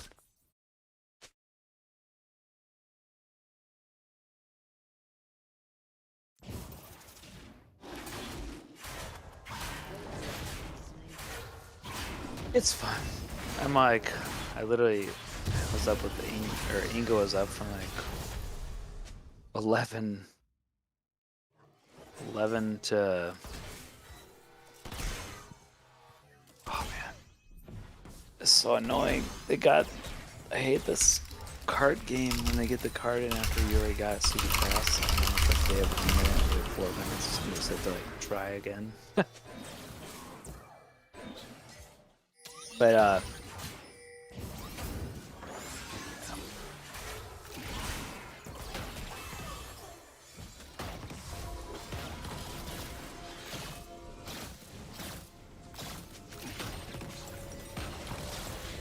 well, I'm glad you got rid of that Amazon, man. That's like working for the devil. I know. So bad. It's funny. I mean, those companies are so insane because like they are so iconic. Like they're, you know, it's like a winning. They've already won the world kind of thing. Like Google. I mean, I actually am super excited for that phone, and I just was looking at their new watch that just dropped, and that looks really sweet too. I'm like, man, they're doing pretty good, but like after failing repeatedly, you know, like they've been trying to. It's already number 7, man. They've been trying to infiltrate the cell phone market. Wait, the Pixel is number 7? Mm-hmm. Oh, like the 7th generation. I think it meant like the 7th best-selling phone. I was like, no, probably not. Oh gosh, no. I think the Pixel has like a 0.5% market share or something crazy like that. Like it's so unpopular. Really? But they keep making them just for me and you.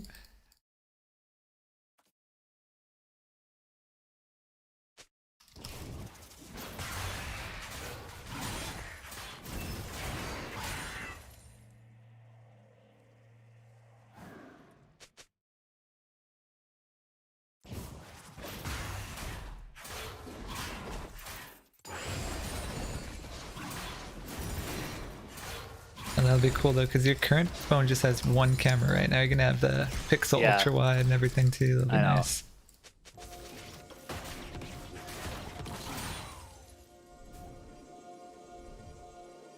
Yeah, and I got Karina. Is not just my phone that trades in. They're taking like all kinds of trade-ins for $700 off, and I'm like still worried it's gonna be a glitch because that's too good of a deal, you know. Yeah, this seems like so good.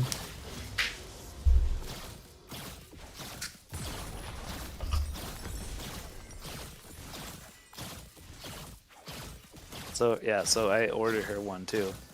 Nice. But she got this. It is pretty huge. It's bigger than my Pixel 3 XL.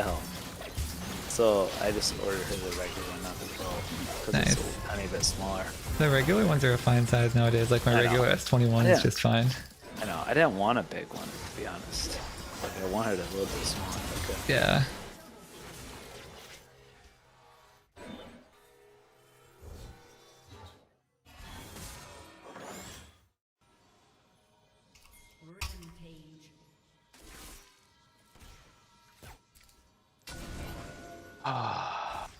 It's crazy being salary now. It's funny because like you have a mindset of being hourly. There's just something about it. Like you take longer shits, man. You know. Yeah. But like now it's like, man, now the things I need to do, it does me no good to like procrastinate. You know, it's like, man, I just gotta try to get my work done. And if I don't get it done, I'll probably just do it on the weekend so I don't have to do it on Monday. You know, or like I don't know. Feels more worth it to get ahead because like your work is a little bit more your own work.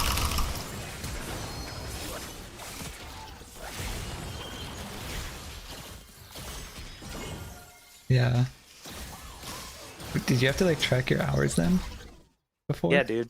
That's crazy. Forever. I hate doing that. It's the worst.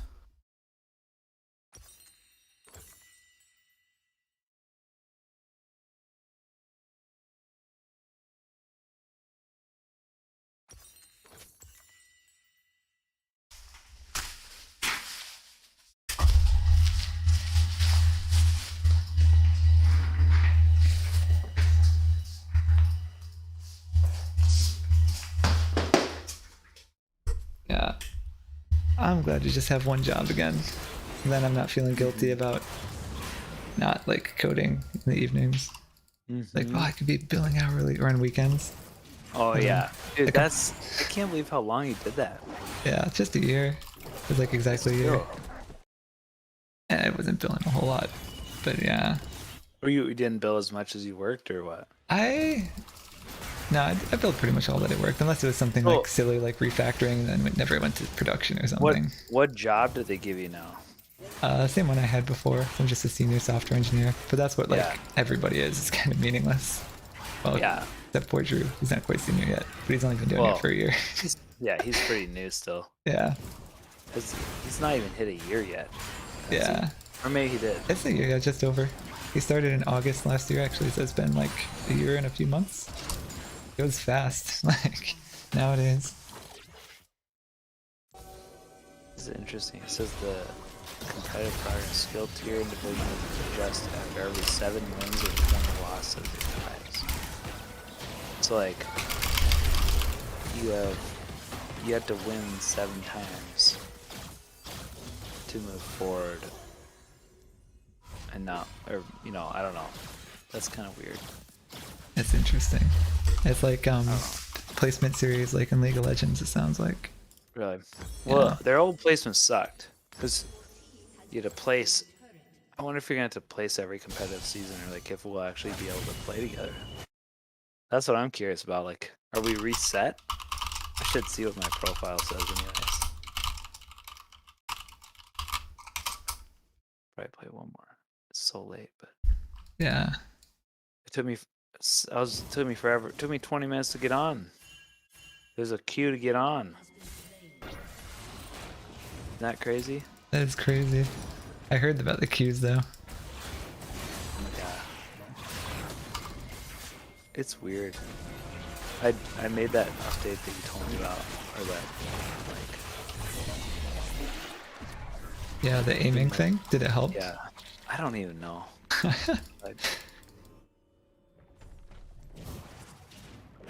The game is a little different feeling. Like the weird thing is like little things you're used to. Like I played Mortar a lot, and I'm like, this whatever her like channeling doesn't seem as sticky or something. It's like, it's not like wrapping around corners as well. It's just weird, hard to tell.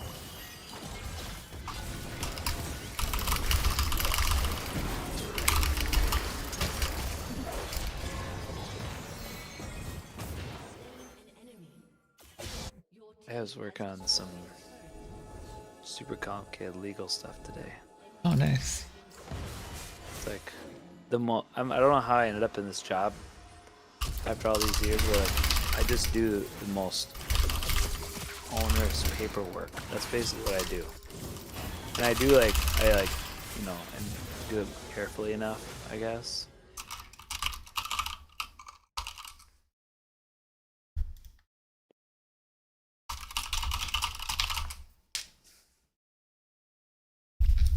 What kind of legal documents? Like credit agreements? It's for investment agreements. Oh. Like for new investments.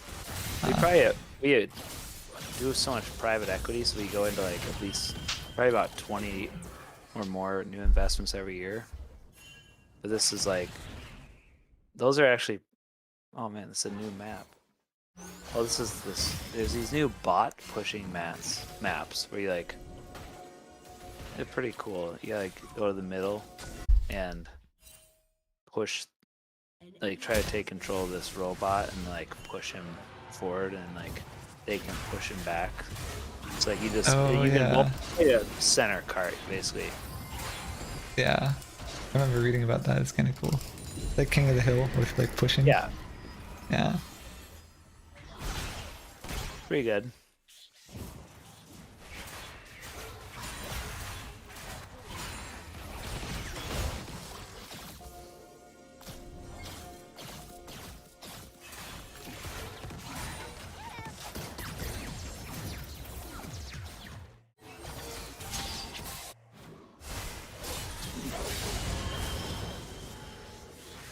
Yeah, so you took control and he pushes it. Are you playing games right now? Yeah. I was gonna say I could turn on a stream or something, but yeah. Anyway, so we're doing some new Luxembourg, some new investment. It's actually a China A shares strategy. So What are those? What are A shares? I don't know. I think they're like the safest. They're like the safest stocks in China, basically, the most legitimate. Yeah. So it's just I don't even actually know. That's the thing. Like, I don't know that much, but it's Chinese investments, and it's a Luxembourg domiciled fund. So it's got super complicated anti-money laundering requirements I had to fulfill. Like all this documentation that I had to try to get, and like I don't know what half of it even is.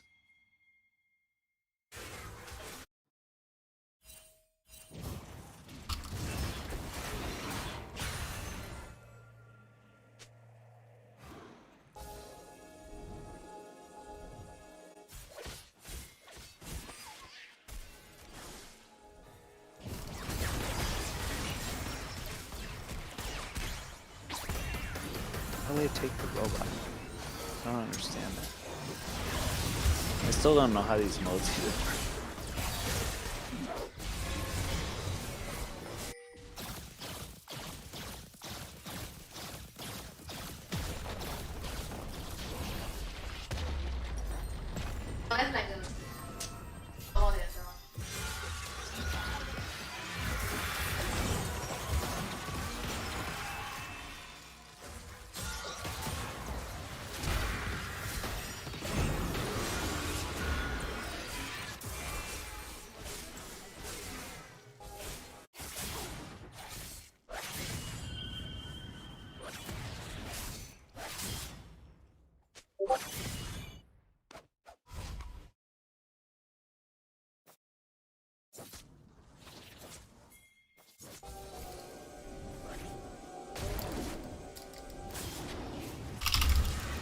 Yeah, so we're going to this like super nice resort in California. Like I'm bringing Karina and everyone just because it's too nice. It's like the nicest place I've ever seen. It's 5-star. Like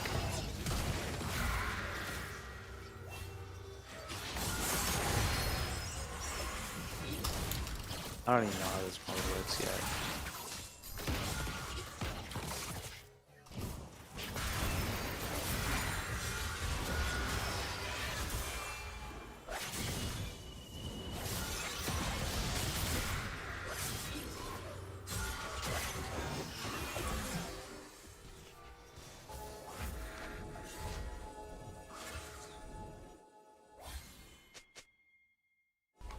I really wish I could be in the room with like the business guys trying to decide how to structure a pay structure for Overwatch. Yeah.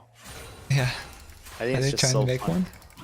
Well, they basically do, because they're now like there's a bunch of locked content, or like it's kind of like you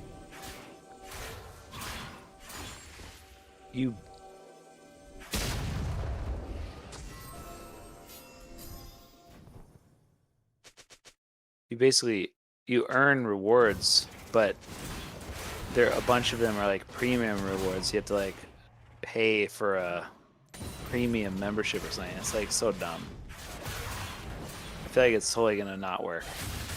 I mean, I'm sure it'll make money. Some people pay for that crap, but for a lot of people, I bet it won't.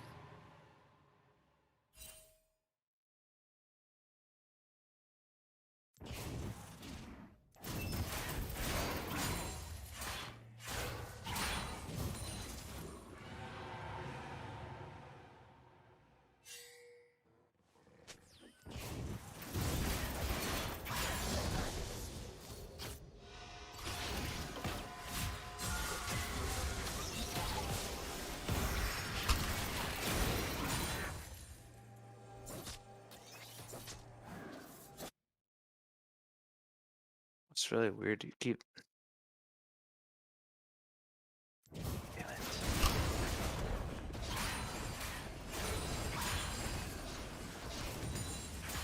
This bot, we keep like taking it back, and then it runs across the map to the other side and starts pushing, and then they take it and it pushes.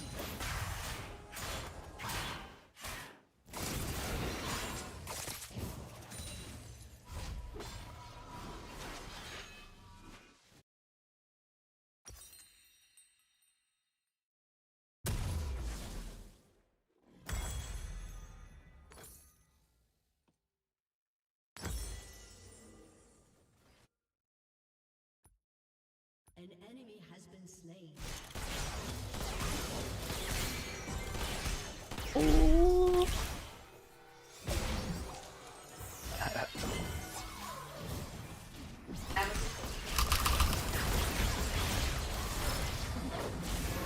Hey, maybe you guys could. You should actually take some vacation, man. Yeah. Like, when's the last time you guys? I guess you take some trips to visit family and stuff, but. Yeah. Are you going to Australia anytime soon? Not soon. But we're watching the season 2 of this like luxury real estate show about Sydney, and I'm like, man, Sydney's so cool. They got the beaches and stuff. It feels like LA. Yeah. That's awesome. So cool. There's something about like warmer places with palm trees and everything. It's just like happier. I don't know. Yeah. Winter starts coming in the north, and it's like, oh man. Yeah, I know. It's kind of the worst.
Oh my gosh.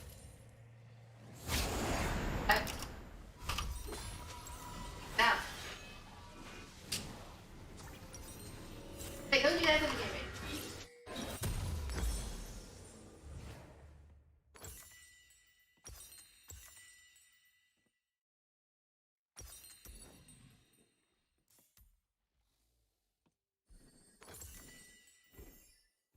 That's good. You see home mortgages now are at like 7%. Yeah, man. Crazy. Like housing sentiment is like super bad. I think it's like near the worst it's ever been or something. What were you saying? What was the percentages? Or what There's like mortgage rates are at like 7% or something like that. Yeah, yeah. Yours is at like 3, right? No, like 2. Oh my god. I refinanced. That's amazing. Remember? Like Yeah. 2.7 maybe. That's the best way. I was on Twitter, I was like, imagine, people were all saying, imagine buying a house January last year when rates were 2%. Other people were like, imagine buying a house 5 years ago and refinancing for 2%. Like, Yeah, seriously. oh man. I know. Insane. I know. I just saw, well, and in the housing, it's gonna be bad, man. I mean, like, the market's not gonna crash. The prices just have to drop.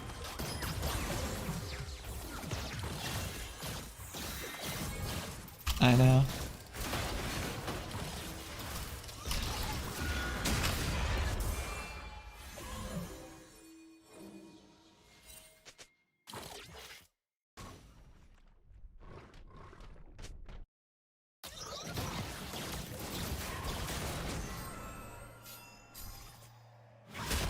Yeah, they're saying like on the same 450k house, I don't remember the payments were. It was like 1500 before and like 2500 now or something like that.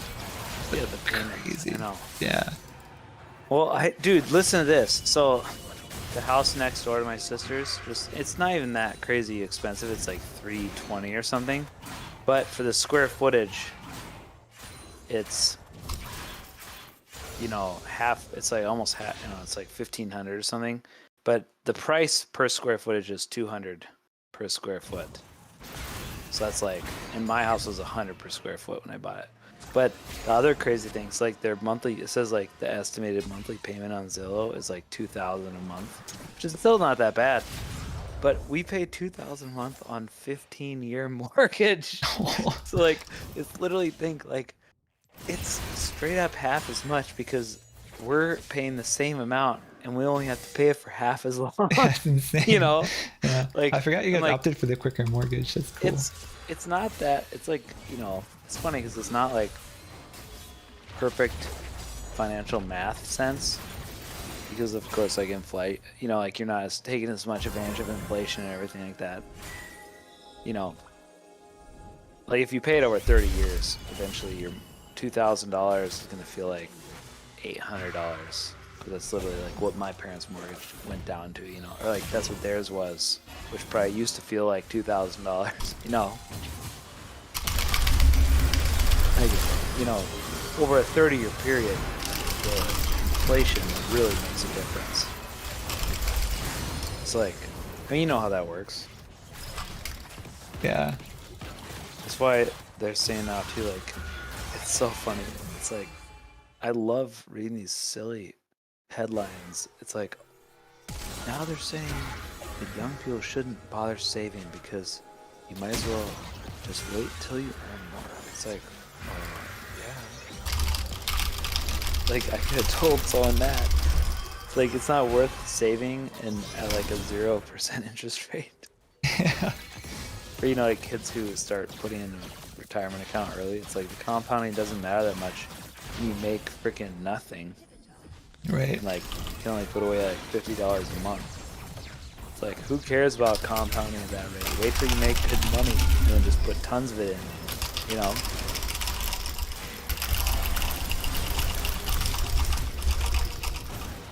I was also, yeah, the housing stuff.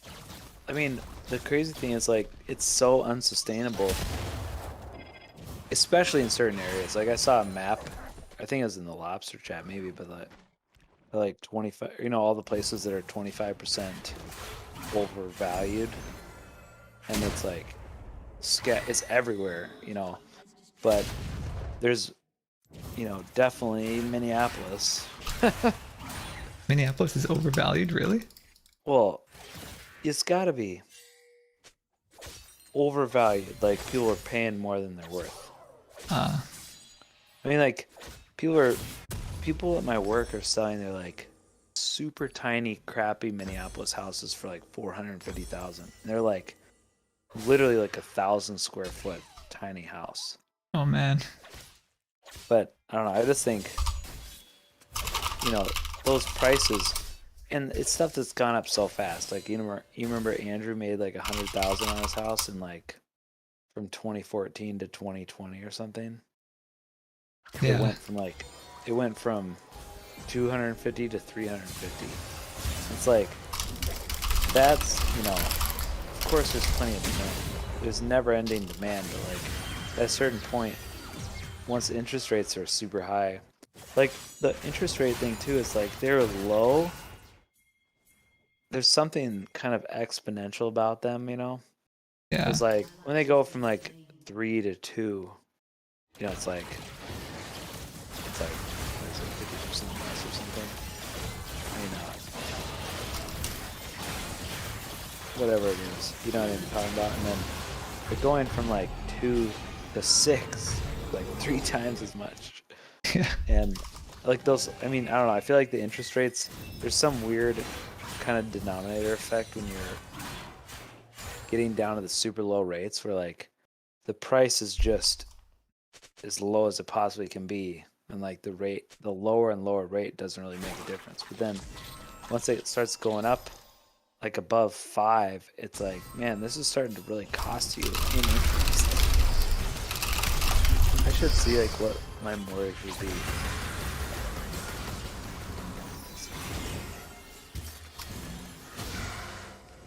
I wonder what the refinance rates are today. Who's refinancing right now? I should have refinanced and took out 100 grand, but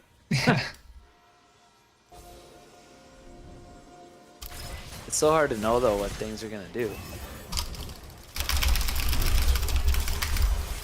Because like the good thing is, I mean, I don't know, if you play those market games, you could end up regretting something, but like, or you kind of like could win or lose, but at least if you pay off your house, then you just can live for super cheap.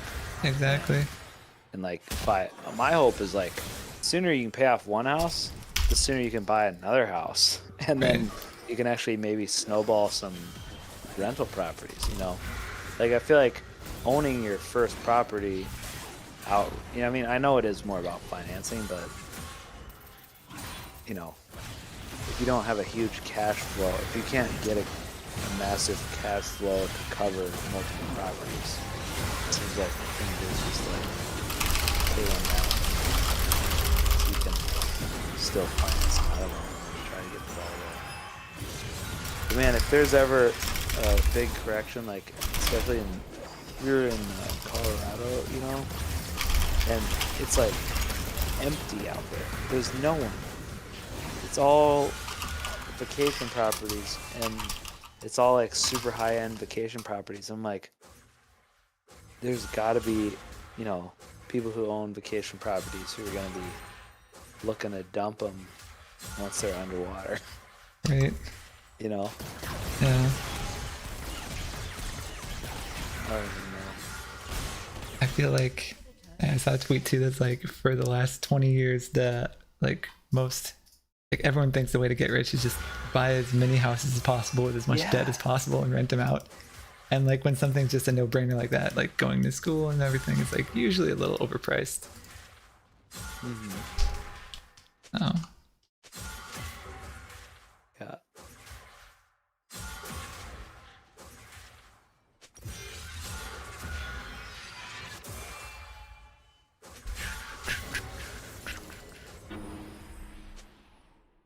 I think it's going to be interesting because, like, I think car prices are going to go up. They've already gone up, but they're going to keep going up to the point where, like, people are actually going to start feeling poor because they're not going to be able to afford car payments. Oh, dude, people keep choosing to get bigger and more expensive cars. It's crazy. Like, you've heard about how many 6-figure cars are selling now, and people are taking out 7-year car loans. Yeah, I know. Look at these, like, nice-ass giant trucks and stuff. It's like, really? I don't get it. No. Like, I think we would just get like whenever we rent cars, we get the smallest possible thing, and it's like plenty if you're just cruising or commuting. And then once you got kids, sure, get like something bigger. That's fine, Subaru, whatever. Yeah, you don't need that big of a car though. I mean, our SUV is huge, and it was only 32,000. Right. It's just, I know. I saw one of those new electric trucks the other day. And it like zoomed so fast past me. Like it was like, it like passed me, it like accelerated super fast. I was like, that's pretty impressive actually. You know that like electric truck company? Yeah, the Rivian. Yeah. I hate it because Amazon bought them. Oh, really? Yeah. That's they lost a ton of money on it last year, actually. Yeah. Well, I'm sure Tesla will lose a lot on Twitter, so. There's another company that shouldn't be worth anything. I know. They will not fall though. I remember shorting them like 2 years ago. Like, this is ridiculous. And it's still like so high. Yeah. Jake's so mad. He was shorting the euro like since we worked at Pizza Hut. Yeah, I remember. finally crashed, and he said he had given up like a year and a half ago. Oh no. After waiting for his whole entire life, and now it's like gone so low. Like he's like literally every reason for it to fall, he's been there waiting for it, and then nothing will ever let it fall, and then all of a sudden it just falls like crazy. Yeah. Like, let's see, what did it? I always think about him whenever I read a Euro article. I'm like, Jake, my boy. 6.89 is the refinance. So I gotta find a calculator here. What is this?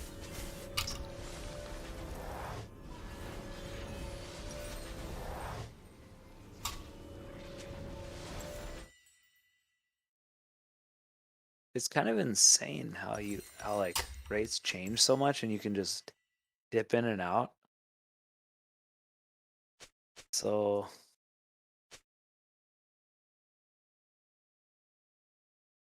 what is my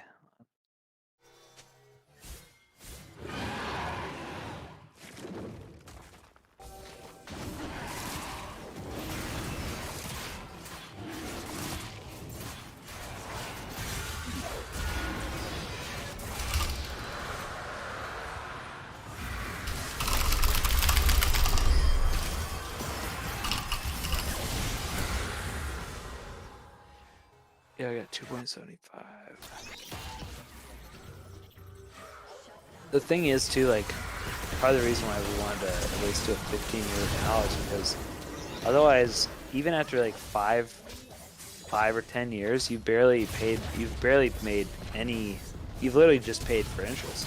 It's almost like you're delaying paying any principal for like the first. You know, like it's such a tilt. Yeah. That, like, you know, you'd be in no better place than if you had just rented for like the first 10 years. But on a 15-year, it like plows down so good. I know, that's true. In Australia, they've got those interest-only loans that for the first 5 years you pay zero principal. Yeah. That's so bad. Man. It's That's like why they renting get for 5 years and then you start paying it down. That's literally, though, the better the financing, the higher the prices will go. That's Yeah. like why cars are so expensive. Yeah, and student loans and everything, right? It's like, oh, this cheap financing, price goes up. That's why now that like financing's more expensive because rates are up, prices are gonna freaking collapse because it's all debt driven for like the last 20 years. Yeah, and when Crazy. the government's is debt driven too. Yeah. Let me see, what is this here?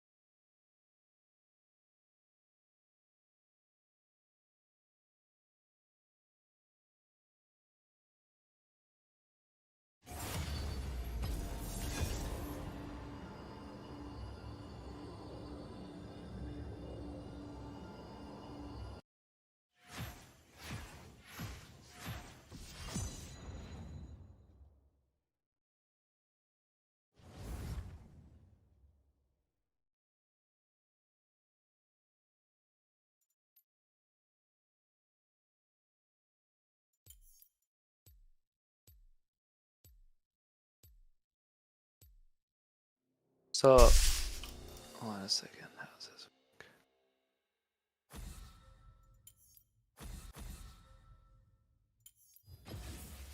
Is Jake still into NFTs and all that? I think so. Oh man. NFTs. Dude, so to say, if Peel, on what is this? Yeah, Peel's payments today on a 30-year. It's crazy because 30 years just 30 years criminal, man. It's crazy. It's like no matter how high the interest goes, they're still paying cheaper than a 15-year, of course. But it's only like it's $230 less a month, and you pay it off over 30 years, and pay $230,000 more in interest. Yeah. Thing is, the 230,000 is like over the course of a long time, so that's going to be like inflation, right? Yeah. Well, I don't know. Still. That's a lot. I don't know. That's 230,000 on 260,000. That's 230,000 more. I mean, if you assume inflation is going to be like 4% for, yeah. Well, I don't know what guess it's going to be. To compare it, what it was before was let me look. You have to do the net present value, right, of the 230,000 extra. Net present value is going to be, I don't even know. We barely justified. So it was we would have, I think initially we only we saved like 100,000 in interest. It's kind of a tough thing, you know. It was like we were already paying more per month because we had PMI and everything. So we were getting rid of PMI. So we were. It was only like a noticeable increase of like, I think like $300 a month. But yeah, it felt like 300 more a month. So we were paying 1,700. Now I pay 2,000. So it was like 300 more, and it felt like you're doubling your money because it was 300 more to have like 600 more, or I think it's even like 700 at this point. 700 or 600 or 700 more going towards principal for 300 more a month, you know. So it's kind of like you feel like every single time you pay it, you're like doubling your money, you know. Yeah. For every $300 more you pay, it's 600 more in principal paid off than we had before. But I don't know. I still feel way better than, I mean, even my sister bought a house for $350,000 just a couple years after we bought one for $250,000. Yeah. There's this. It's still. I mean, it's still worth more, but it's not like crazy more. Right. It wasn't 100,000 more. But I mean, at the same time, their payment isn't that much worse than ours either, because they did get in at low rates, and they're just doing a 30-year anyways. Yeah. It's all about the payment. Yep. I'm not sure. I go back and forth if it's actually better to own or not. Anything.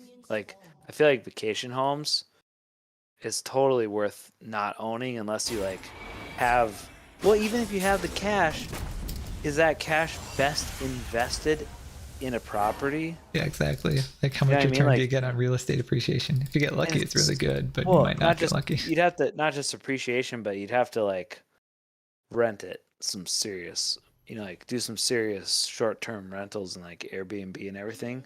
That's so much work. Yeah. Like, and once you get all the cuts taken out of it, and then you're sharing it with a ton of other people, and then you've got to do a bunch of extra maintenance. You know, like, I don't know. Have you stayed in many Airbnbs? Yeah, a bunch. Yeah. I mean, like, they're great, but like, you got to imagine, like, people break stuff and people like crash. Oh, I know. Things get trashed and things get. There's probably like way more random crap you have to fix all the time. And even just seeing, like, even renting to Drew and like thinking about, I mean, obviously we gave him the best deal ever. But, you know, even looking at like,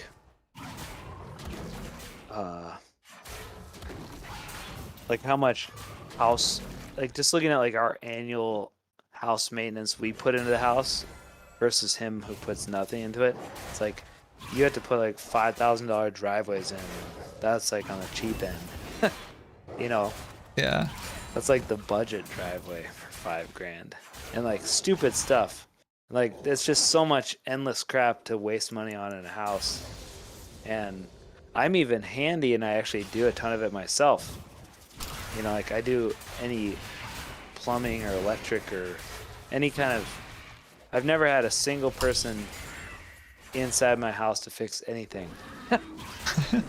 I've done everything myself, and it's like it still costs tons of money because like you still have to spend thousands on upgrades and repairs and all kinds of stuff. But I don't know. It's just kind of funny to think. Like people buy houses that are so shit. I mean, we bought a pretty shitty house. It was in bad shape and like still needs tons of work. Like half the windows are 30 years old.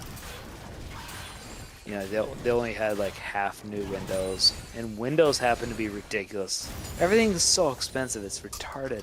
Like, literally, like I think Tova and Matthew, you know, Karina's sister, they got a quote for getting new windows in their house, and it was gonna be like, I think like 50 grand for new windows in their whole house. It's like, where does that come from? It's like glass and like aluminum, or like glass and vinyl, like where, you know, and then like a little bit of labor, like 50 grand. It's all these business. Oh yeah. So anyways, I was thinking, I'm bouncing around too much because I need to go to bed, but those are the jobs that are not going to go away. Because like I could see lots of white collar jobs that we don't need, you know, going away or going to other places. I mean, just think like they could eliminate so many middle people in the corporate world and it would not affect anything. Yeah. And also, I think banks should be eliminated completely. Yeah. Banks are just useless. And they're like dinosaurs. They're just the worst, like, old, crappy way of doing everything. But I think, like, the people who actually can do things, like, make things physically happen, that have to, like, show up and actually make it happen, they're going to be the people who are starting to earn good money and have the jobs, even if there is recessions, you know? Right. It's like, or even think once cars become insanely expensive, which they are starting to, and like gonna keep going up, and then once interest is up on cars, it's like, man, who's gonna want to buy a car at like 14% interest? Some expensive car. It's like they do. Even when I was delivering at Pizza Hut, there's that girl who bought a car at 14% interest. It was a cheap car. Cheap car at 14% is one thing, but like, imagine an expensive car at 14%. Man, I feel like people are like too good to buy used stuff anymore. Yeah, but think, as all those prices go up for new stuff, it's gonna make the used stuff. I mean, used cars are already super expensive. Right. And they'll probably just, everything is going to continue, and then we're going to end up being like Cuba, like maintaining 30-year-old cars, you know? And then It's probably true, actually. the mechanics are going to make more money. It's true. Because there's going to be higher demand. It's like, just keep changing those struts and those, what are they, those things you always used to have on your car, the wheel bearings. Oh yeah, dude, I hear those when I'm in an Uber. I'm like, yep, front passenger side wheel bearings out right now. Yeah. I can sense that shit. I know. Well, I should go to bed, man, but talk to you. All right, I'll see you, man. See ya. Peace. Get that updated, by the way. Get Oh your yeah, game updated. I will. Just so you have it. We'll play sometime. All right. Definitely. See ya.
Oh, the Caitlyn ult.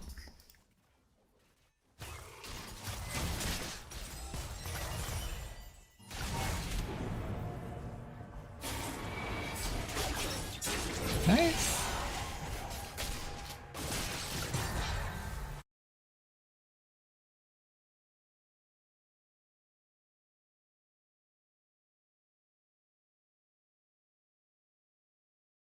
Is misogyny. Why?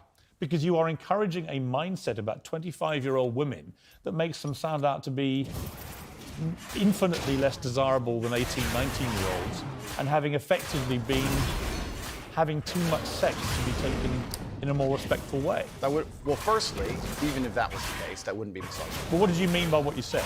That's not misogyny because it's not anti-women. I'm saying that an 18 or a 19-year-old woman would be more desirable. Pretty anti-25-year-old women. Anti-25-year-old women we can argue, but not misogyny. Well, that's misogyny.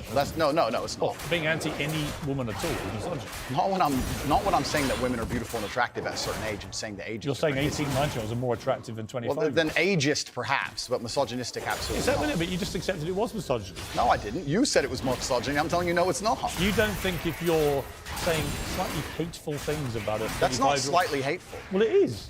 You think you say that to a woman's face if she's 25? It's not slightly hateful. When you would go up to a 25-year-old woman and tell her exactly what I've just read. Why would I walk up to a random 25-year-old Because you said woman it in public on the internet, and it's been listened to and watched by millions and millions of young, impressionable boys. Correct. There was a large panel. There was a conversation. There was hours long of conversation. There were feminists attacking men for toxic masculinity and attacking me and saying things, and I said things back which were going to antagonize. But I think, which you've done yourself a bunch of times. I think a lot of allegations of toxic masculinity are not toxic. Correct. I do think that kind of sentence that I just read out, that paragraph, is actually toxic. If you genuinely mean that, and you say you wouldn't say it to a woman's face, but you said it in public about women of that age, I do think that's misogynist. And I think you probably do too. I don't think it's misogynistic. I understand why it can be insulting. So you wouldn't say it to a woman's face? Well, it depends. You're making out like I'm walking around the street going up to random. Well, effectively, you're doing it to tens of millions of people online. There's no difference. Not at all. We're discussing a topic. We were discussing the ideal age of a man. Should young boys, right, in their teens, are you comfortable that they would have that mindset? Be honest. I think that young boys in their teens lack life experience. They lack nuance. And they need to be very, very careful what they're digesting online, whether it's my content or anybody else's. Yeah, I think you know for a fact millions of them are digesting exactly what you're saying. Completely. The entire internet, to a degree, I think any subject you can find, there's going to be a whole heap of I come back to the Joe Rogan thing, Andy. Is that a lot of what you say, I agree with. Yeah. Right? I do, genuinely. I've read a lot. I've read a lot of stuff you say. A lot of the stuff you talk about, I think it's got a good point, right? We agree about a lot of things. When I read that kind of thing, I'm like, how much of that is you? How much of that is some act? Do you regret saying stuff like this? I don't. And actually, do you see it as weakness to admit you shouldn't have said something like that? No, I don't live with regret. I think what's happened is that, like I said, long format content, arguments with feminists, arguments with the toxic masculine crowd, arguments with the left, and they're going to take a small clip, small sentence from ours, and they're going to try and paint me as a. But I'm not left or right. I don't know what you are, Piers. Exactly. That's my point. No, but that's my point. And I understand, and you're doing exactly as I knew would happen on this interview, which is because you're a busy man. You're not going to watch hours and hours and hours of video. Actually, I have watched hours and hours of video, and I'm going to come to the stuff where I agree with you. And I'm going to come to the stuff about your sentiments, which I have issues with. So this is, it's a long interview, right? Sure. I just thought off the top, you said to me, and you were quite bold about it. Well, go on, then let's go through these. And you should keep going. I will sit here and stand by what I said. I believe that on that I've just read to you. Yeah. Do you wish you hadn't said that? I understand how it's been misconstrued. I understand how it's been weaponized against me. Do I regret it because it's been weaponized and used against me? Well, that's slightly annoying. That's not why I want you to Did I regret. at the time mean what I said in the context of the conversation, which obviously you're not familiar with, and people at home are not familiar with? No, I meant what I said. The 25-year-old women, they've just talked to more guys, been to the club more time, been effed and dumped more time, more arguments, more mess, more for me to clean up. Well, there's a whole bunch of context and conversation around that's been missed. And I don't think I'm missing much context. Well, I encourage people who are interested to go watch it. Right, but I mean, I've just read out 3 sentences on the bounce there. I don't think there's any context I'm missing. I mean, you've made it pretty clear what you think about the difference between 18 and 90-year-old women. I wasn't talking about myself. I was explaining, I was talking with a Muslim guy who's on the panel, and he was explaining how you youth is very valued in most parts of the world, and why virginity is valued in most parts of the world. The feminists were arguing against it, and I was sitting there, actually very much like you, a mediator between the two, explaining why in most of the world still today, perhaps not in the Western world, virginity is coveted, youth is coveted in most of the world, and throughout all of human history. And I was sitting there making the point, explaining why in certain parts of the world they think how they do, well, even though it's very different to the Western world. So I was making a point, mediating between two groups very similar to yourself. The conversation has been misunderstood. They've taken this clip of it and it's been weaponized and used against me. I understand that. It's because I'm now the most famous Google person on the planet. It's inconvenient, sure. But I'm definitely not a danger to women in any regard. I date women 25, 26, 27 years old all the time. None of them are offended by the things I don't think you're a danger to women. I think the danger, if it concerns you, the danger is the influence you have on young men to have this kind of mindset about women. And that's really where I'm trying to get to what you really believe and how much you've just shot off because you think it's like entertaining and you haven't really given it much thought. And whether now you're a bit older and you've had all the fallout, whether part of you is thinking, actually, if I had, as Joe Rogan says, if you hadn't said stuff like this, you'd probably still be on these platforms. You'd be massively more popular, massively more famous, massively richer. So I'm really just trying to get to, on the blatantly misogynist, you just wish you hadn't said it. With great power comes great responsibility. It was certainly said before the great power came. It's inconvenient to a degree. However, like I said at the time, with the context of the conversation, I know that I'm not saying things which I believe to be detrimental to the world. However, they've been misconstrued. If a 25-year-old woman was watching this, would you say, I'm sorry for saying that? Well, I wouldn't want anyone to be offended by anything I say. But I say things. But I say things that offend. And this is the thing that's interesting, Pierce. Please let me finish. Yeah, but you're behaving like a politician. But hang on. You could say I'm interrupting. You do. But you're answering a different question to the one I asked you. So, as an interviewer, you're behaving. Sure. Okay. Sure. Okay, you accept that. Accept we both got up. Okay. So again, my point is simply, if a 26-year-old woman is watching this and has heard those comments, would you just say to her, "Look, I'm sorry, I shouldn't have said that"? No, I won't. I will say that I am sorry that offends you. However, there's a large contingent of the world. That doesn't mean you're sorry. No, I'm not sorry. That's the point I'm making. I'm sorry if that offends you. However, there's a large contingent of the world that believe that, and I was mediating for a conversation. Parts of the world that believe that about 26-year-old women are parts of the world where women are not allowed out on their own. That's a conversation. They have to wear full burqas. Well, that's a conversation. They're not allowed to drive cars. That's nothing to do with it. But is that the kind of world for women you? I was mediating a conversation. No, I'm asking you what you think. I don't live in a country where that happens. So you're using that as the excuse for why you're not sorry for saying it. It's not an excuse. Is that there are parts of the world where this is fine? My friend. So my question to you is, well, do you think it's fine? I don't think it's fine. I live in a world where... You don't think it's fine? The reason This isn't that hard, Andrew. You can simply say, Piers, you know what? With the benefit of hindsight, I wish I hadn't said it like that. And if a 26-year-old woman's watching, I'm sorry I said that, because that actually blatantly misogynist. And even though that's a view held by other parts of the world, it's not a view I share. Now, I would respect you more if you said that than if you try and say, well, it's said in other parts of the world, so I'm not sorry.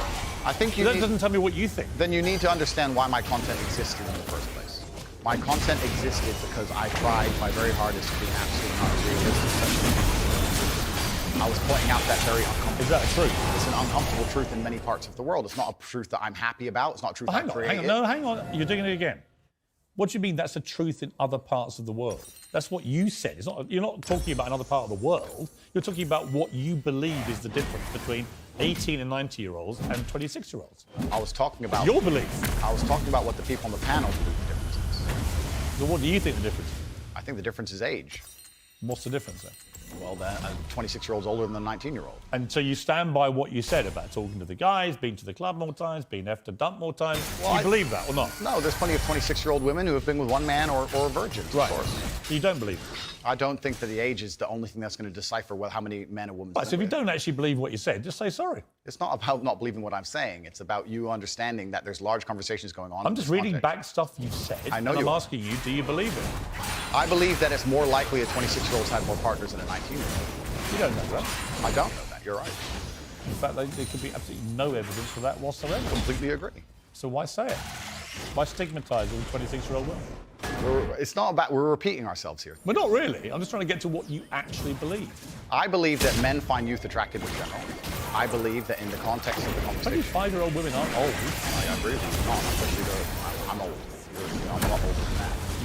The point I was making is part of mediating a panel conversation between feminists and Muslims. guy. I get it. I Okay, get it. good. But You weren't- understand why I said the sentence. But as far as I know, you weren't espousing what a Muslim man likes. You were espousing what you think. I was espousing what the people on the panel believed. But you were saying what you think. I feel like you're trying to pin me down. If it's not what you believe, just say, I don't believe it. What part wouldn't I believe? Well, you tell me which part you don't believe. There's the sentence. Which part would you now say you don't believe? I believe that 25-year-old women perhaps have had, because they've been alive longer, maybe have had more partners, but I don't believe that makes them a bad person. Right. You understand that the way you phrase it makes every 25-year-old I understand. feel a bad person. No, I don't think so. Of course you do. You're not stupid. Come on. Piers. Andrew, you're not stupid. You know what that sounds like to any 25, 26-year-old woman. Completely. And you're... Right? So you have maligned every 25, 26-year-old woman with that statement. And I'm simply asking you, to all those who are not of the type of women that you've described it, are you sorry? I don't want anybody to be offended by anything I say. I want to be a positive force in the world. I don't want anybody to hear what I say and make them feel bad about themselves. I want all people to live righteous and good, whether they're male or female. And anybody who... You lead a righteous life? I think I do, yeah. Do you? And you boasted openly of having 6, 7 partners at once. Is that righteous? I'm not taking there's no moral view from me. Simply asking you what you think righteous means.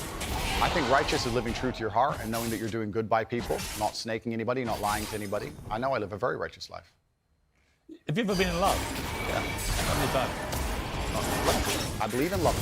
Well, a real love, you know. Yeah. I believe. How many times would you say? Enough. I believe men and women are a beautiful union. I think we're slightly different, but when we work together, we're the most powerful force in the world. How many women have you loved? I don't know, Piers. Give me a ballpark. 5, 10, 20? Let's say... You don't forget how many people you've been in love with. Let's say 10. I mean, I've been in love, and I certainly believe that men and women, when they work together, it's the most beautiful force on the planet. I believe in family. I believe in children. I believe in... If you believe in family and children and love, why are you single? I'm not single. Well, you're not married. Well, if I was married, the last thing I would do is advertise it to feral psychopaths on the internet. So I'm not a feral psychopath. Well, that you called me friend earlier. Can be debated here. But the point I'm making as a whole is that all of these... Do you want to get married is my point? No, but let's please for a second. You don't or you do? Let's please for a second, because you've interrupted me so many times I've failed to... Well, actually, I've only interrupted you, just to be clear, when you've actually answered a different question. Cool. Well, then on all these points you're making... And you've admitted that. On all these points you're making, on repeat, you're taking these sentences and on repeat you're using you're weaponizing them against me. I'm not weaponizing anything. Okay, it's fine. No, you're weaponizing the weaponizing, which doesn't exist. No problem. But you said to me, come on, bring it on, read out all the things that you think are blatant misogyny. All I've done is literally read out all the things we identified from all the research that I thought were blatantly misogynist, and giving you the chance to respond. And the only time I've interrupted you is when you've tried to answer a completely different question. Understood, Piers. But these things were said in large context, where often I'm talking about how, for example, on the same podcast where you've read one of them sentences from, I was talking about how it's a man's duty to die by a woman. And the guy asked me, he said, if 10 men with knives attacked your woman, wouldn't you just... I said, yeah, I'd stand and die. I'd never just run away, because I have a duty as a man. I must die on the spot to protect her honor and my honor. I'm talking about a man having responsibility to his duties. I'm talking about the old traditional ways of masculinity. And what happens is, a few sentences, such a long conversation is taken and used against me. I understand that. So I want you to understand that I'm talking about protecting and providing for women. I'm talking about a man making sure... Do you want to get married?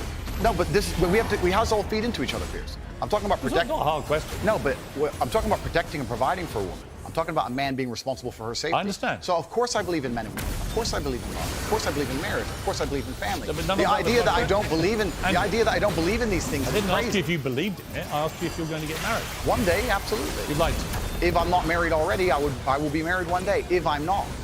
You might be secretly married. I could be married, correct. Why did you not tell me either way? Why would I advertise to the feral psychopaths of the world who have tried their very best to destroy me for an opinion about my private life and the things that are most sacred to me? Why Well, you would think I do if that? you said you were married, everyone would hate you? I don't know about people hate me. It's about me understanding that I'm a hard target, but I am very, very protective of the people I care about. Right.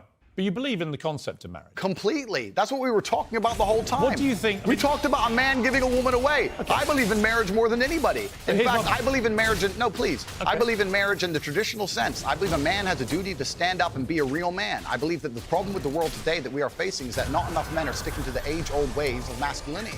I believe that me standing up and saying a man must protect a woman and provide for her, so he needs to make sure that she's safe. He needs a degree of authority to protect her. I have no problem with... But people do have a problem with it. That's the world we're in now. Andrew, I'm over here. Sure. I don't have a problem with what you just said. Here's where my problem comes, right? There are a lot of clips of you floating around on the internet, as you know. One of them has you saying, bang out the machete, boom in her face, grip her by the neck, shut up, bitch. In another, you say, slap, slap, grab, choke, shut up, bitch, sex. When people see those clips and hear you say those things... Agreed. Well, I don't think that... It's not hard to misunderstand it. It is. You might say that it's consensual. Other people would say, whether it's consensual or not, that's a very ugly way to talk about women. Completely. Now let's hitting them with machetes. No, watch the whole video. It's a girl coming at me with a machete and me saying, here, slap the machete out of her hand. She's attacking me. So you don't understand. This is the exact point. I do understand. No, people don't watch them in full. And this is actually what's interesting. And please don't interrupt me on this point. Social media has changed in modern times. YouTube 5 years ago was 5, 6, 7, 8 minute long videos. Now we have TikTok, 10 seconds, 15 seconds, 20 seconds, YouTube shorts, Instagram stories. Now anything you produce that's long form is cut down to very, very short form. They're interested in clicks, they're interested in engagement. They find the most controversial clips they can on purpose. You benefited from all that. Everybody benefits from social media views, as do you. Was it the Hustler? What is it? I had an online school. Called Hustlers University. Right. And their whole job was to promote your clip, make you rich and famous. So you benefited from this system, the one you now profess to hate. You benefited from it. I never said I hated it. You clickbaited like the best of them. I never said I hated it. I'm saying what happened. I don't hate it. I don't hate social media. I think it's a very powerful force. I don't hate the social media. I'm saying the point is, I think you can talk. Look, you can talk to girlfriends of yours, your secret wife. Okay. It's entirely up to you. Or two. Maybe you've got 10 wives. That's your business. I don't care, right? My only thing is, I don't care what you do in private. If it's consensual between you and another woman, you do what you like, right? It's your life. I believe in freedom and liberty. It's when you say it in public, it's the influence that this kind of thing has on young men. Agreed. Right? And I speak to someone with 3 sons, right? Who are, by the way, they're intrigued by you. They're fascinated, right? You're a big thing in that world of TikTok and so on. So they all are aware of you and what you say. So they're all looking. And when they see things like the machete thing, I get the context. Because I'm a 57-year-old guy who's been around the block a bit, and I can get what you said, and you responding to a particular scenario which you'd created where a woman... But it can be misunderstood. I understand. So my point to you is, given that you know it can be misunderstood, do you regret saying things like this on camera where it can be disseminated by less intelligent young males who think that is actually what they should be doing to women? And finally, we get to the point of the issue, which is the point I tried to make at the very beginning. When I made a video before I was famous that got 500 views, me being concerned that 1% of people will misunderstand it was not relevant. Where you start getting 5 million views a video, 50 million views a video, 1% of people misunderstanding it becomes no, it doesn't. But it becomes a much larger problem. So with great fame comes great responsibility. Right. So I agree. Would I now that I'm famous, do I say things the same way as I did back before I was famous? Absolutely not. Right. As neither would you or nearly any other famous person on the planet. So once you become famous, you have to be a lot more careful with how you say things. I understand. So my logical follow-up to that remains, do you regret then saying it the way you said it? I can't live in regret by saying something before I was famous on a camera which barely anybody watched, and then I became famous afterwards. That would be a very asinine way to view the world. So you stand by all those things? I can't live in regret because I didn't know I was going to become the most famous man on the planet. That regret would be the wrong word. Is it inconvenient? Sure. But I can't sit here and say, I wish I knew 6 years ago I'd be the most famous man on the planet and monitored all of my speech forever. That's asinine. See, but one of the problems that people have with you is that they think you have a malevolent influence. This was the excuse that was put out by the big tech players. Excuse being the key word. Well, it may be, actually. You know, I intrinsically, I have a problem with censorship. I don't think Donald Trump should be banned from Twitter, for example, because the Ayatollah of Iran remains on Twitter and other social media platforms. And whatever I think of you, you're not the Ayatollah of Iran, right? So to me, there's got to be perspective here. And I don't understand the inconsistency by what companies like Twitter, how they treat the leader of Iran, and someone like you. It seems to me they're much more draconian on people like you than they are with people who perhaps should not be allowed platforms. But generally, I don't really agree with no platform. But I think what's interesting talking to you is it seems to me like you have gone on a bit of a journey of self-awareness about impact of some of the stuff you said in the past, and you have said you wouldn't say it again in the same way. Now, you may not want to express regret for that, but it shows me that at the very least, you have evolved to somebody who recognises that these can be quite damaging in the way that you said them. Completely. As a professional and as an adult, it would be stupid for me to sit here and say that now that I'm the most famous man on the planet, my words do not have more impact than they did before. With impact, with power comes responsibility, and things need to be worded in a very careful way. Now, when I do a long format interview, I have to sit there and consciously understand that any 10 seconds of that can be cut and used against me. So I have to be a lot more careful with how I say my words and how I construct my sentences. Of course, we agree with all of that. That's exactly what's happened to me. I agree with all of that. I don't want to be seen as a negative influence in the world. I know that there's a whole bunch of men. I get thousands of emails a week from men whose lives I've saved. I get thousands of emails a week from men who are on the verge of suicide and I've saved their lives. We're talking about... And by the way, I don't dispute that at all. You have almost certainly, I would think, from everything I've read about you, I think you have certainly been probably able to be very helpful to young men who have really struggled for self-confidence and all that kind of thing, right? I'm completely prepared to accept that. But there was also, I think, quite a disturbing piece that BuzzFeed did. And it talked about the negative impact of young, impressionable male minds when they've read or seen some of the more inflammatory things you've said. And they quoted, for example, Sandy, 22, from what my father's gone from a man who minored in women's studies in college, who was kind and in touch with his emotions, treated all people, men and women around him, with kindness, to a man who says that whenever he sees an effeminate male stranger, he gets an overwhelming urge to murder them. He loves podcasts, he listens to a lot of podcasts, I know he's listened to Andrew Tate. Whoa. Let's stop for a second. Let's be professional, because you're a professional as am I. First she said, did you say that my father went? She said, my father has gone. Her father. That's a full-grown man, first. So we're talking about my impact on children. You just talked about a full-grown man. Secondly, I've never talked about murdering effeminate men, anything online ever, in any context ever. So I don't know why they have taken some random person I've never met in the world, who's full-grown, an adult, and come to their own conclusions who I've never met, and lumped his name in with mine. That is absolutely unfair on every level. I didn't read this BuzzFeed. I didn't read this BuzzFeed article, but after hearing the first point, I know it's trash. That is complete garbage. Say that I'm the reason this man believes what he believes. I've seen a quote from you, and you can tell me what you feel about this. Sure. You talk about people don't want to see men dressed up in transgender. That's not exactly what I said. What did you say? I said the reason I am so popular and I'm so famous is that there's a large contingent of men who don't want to wear makeup, who still want to make money, go to the gym, be strong, drive a fast car, be traditionally masculine, and don't want to be shamed for that, and they don't want to be called toxic for that. That is the reason I'm so massively famous. That is what I said. What do you think of transgender people? That's nothing to do with me. I'm not transgender, and I don't understand the issue like they do. They are you transphobic? Do you consider yourself that? Transphobic? What? Afraid? Well, it kind of, yeah. I don't live in fear, my friend. I have no problem. Do you have a dislike of transgender people? I don't know any transgender people. Do you have a dislike of what they stand for, what they are? No. Why would I? I don't know. That's not my issue. That's not my issue. And that's actually quite interesting because when I was attacked, a lot of these stupid articles like BuzzFeed, because it's ridiculous, that first point proves anyone with a brain knows that's garbage. When they attacked me, they lump a whole bunch of things in together. They say misogynistic, racist, transphobic. They just put them all together at random. No, I'm mixed race. By the way, I don't know where they get these. They just get these buzzwords and put them in a sentence. By the way, I completely agree. It's crazy. And I've had the same thing done to me. Okay. And I'm not calling you anything. I'm asking you what you personally believe you are. It's not an issue I discuss. What I do discuss is that... Do you support transgender people? I support individual liberty. I'm a libertarian. Do you support transgender people? Sure. Why not? Exactly, yeah. So, but my point is, as a whole, you're saying that I'm saying I don't want to see men in dresses. I'm saying no. You support gay people? Sure. Yeah. I'm saying there's a large contingent of men in the world who like the idea of the traditional masculine view of the world, who feel happy when they watch 80s action heroes with big muscles and they run around. And there's nothing toxically masculine about having a fast car and a beautiful girlfriend and making a bunch of money. And Nothing at all. Absolutely. And those are the people who are my fans. I'm saying, actually, but the problem is, okay, I'm going to interrupt you just to say this. No. Okay, but you're saying that I have a problem with men in dresses. I'm saying no. The people who watch my content. That question you've answered. Yeah, but the people who watch my content don't want to see men in dresses. Clearly, I don't wear a dress.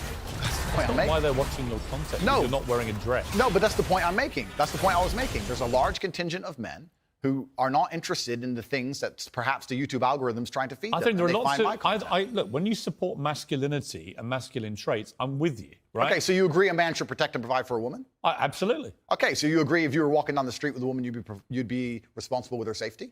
Yeah. Cool, absolutely. So if that woman wanted to walk alone I don't think I have authority over the woman as we do that. Okay, so let me ask you another question, Piers, because we are professionals. Let's say your woman decided she wanted to take a nice little walk through the south side of Chicago at 2 a.m., and she wanted you to go with her, and you were responsible for fighting and dying on the spot if she was attacked. Don't you think you would say to her, no, we're not going out right now, it's not safe?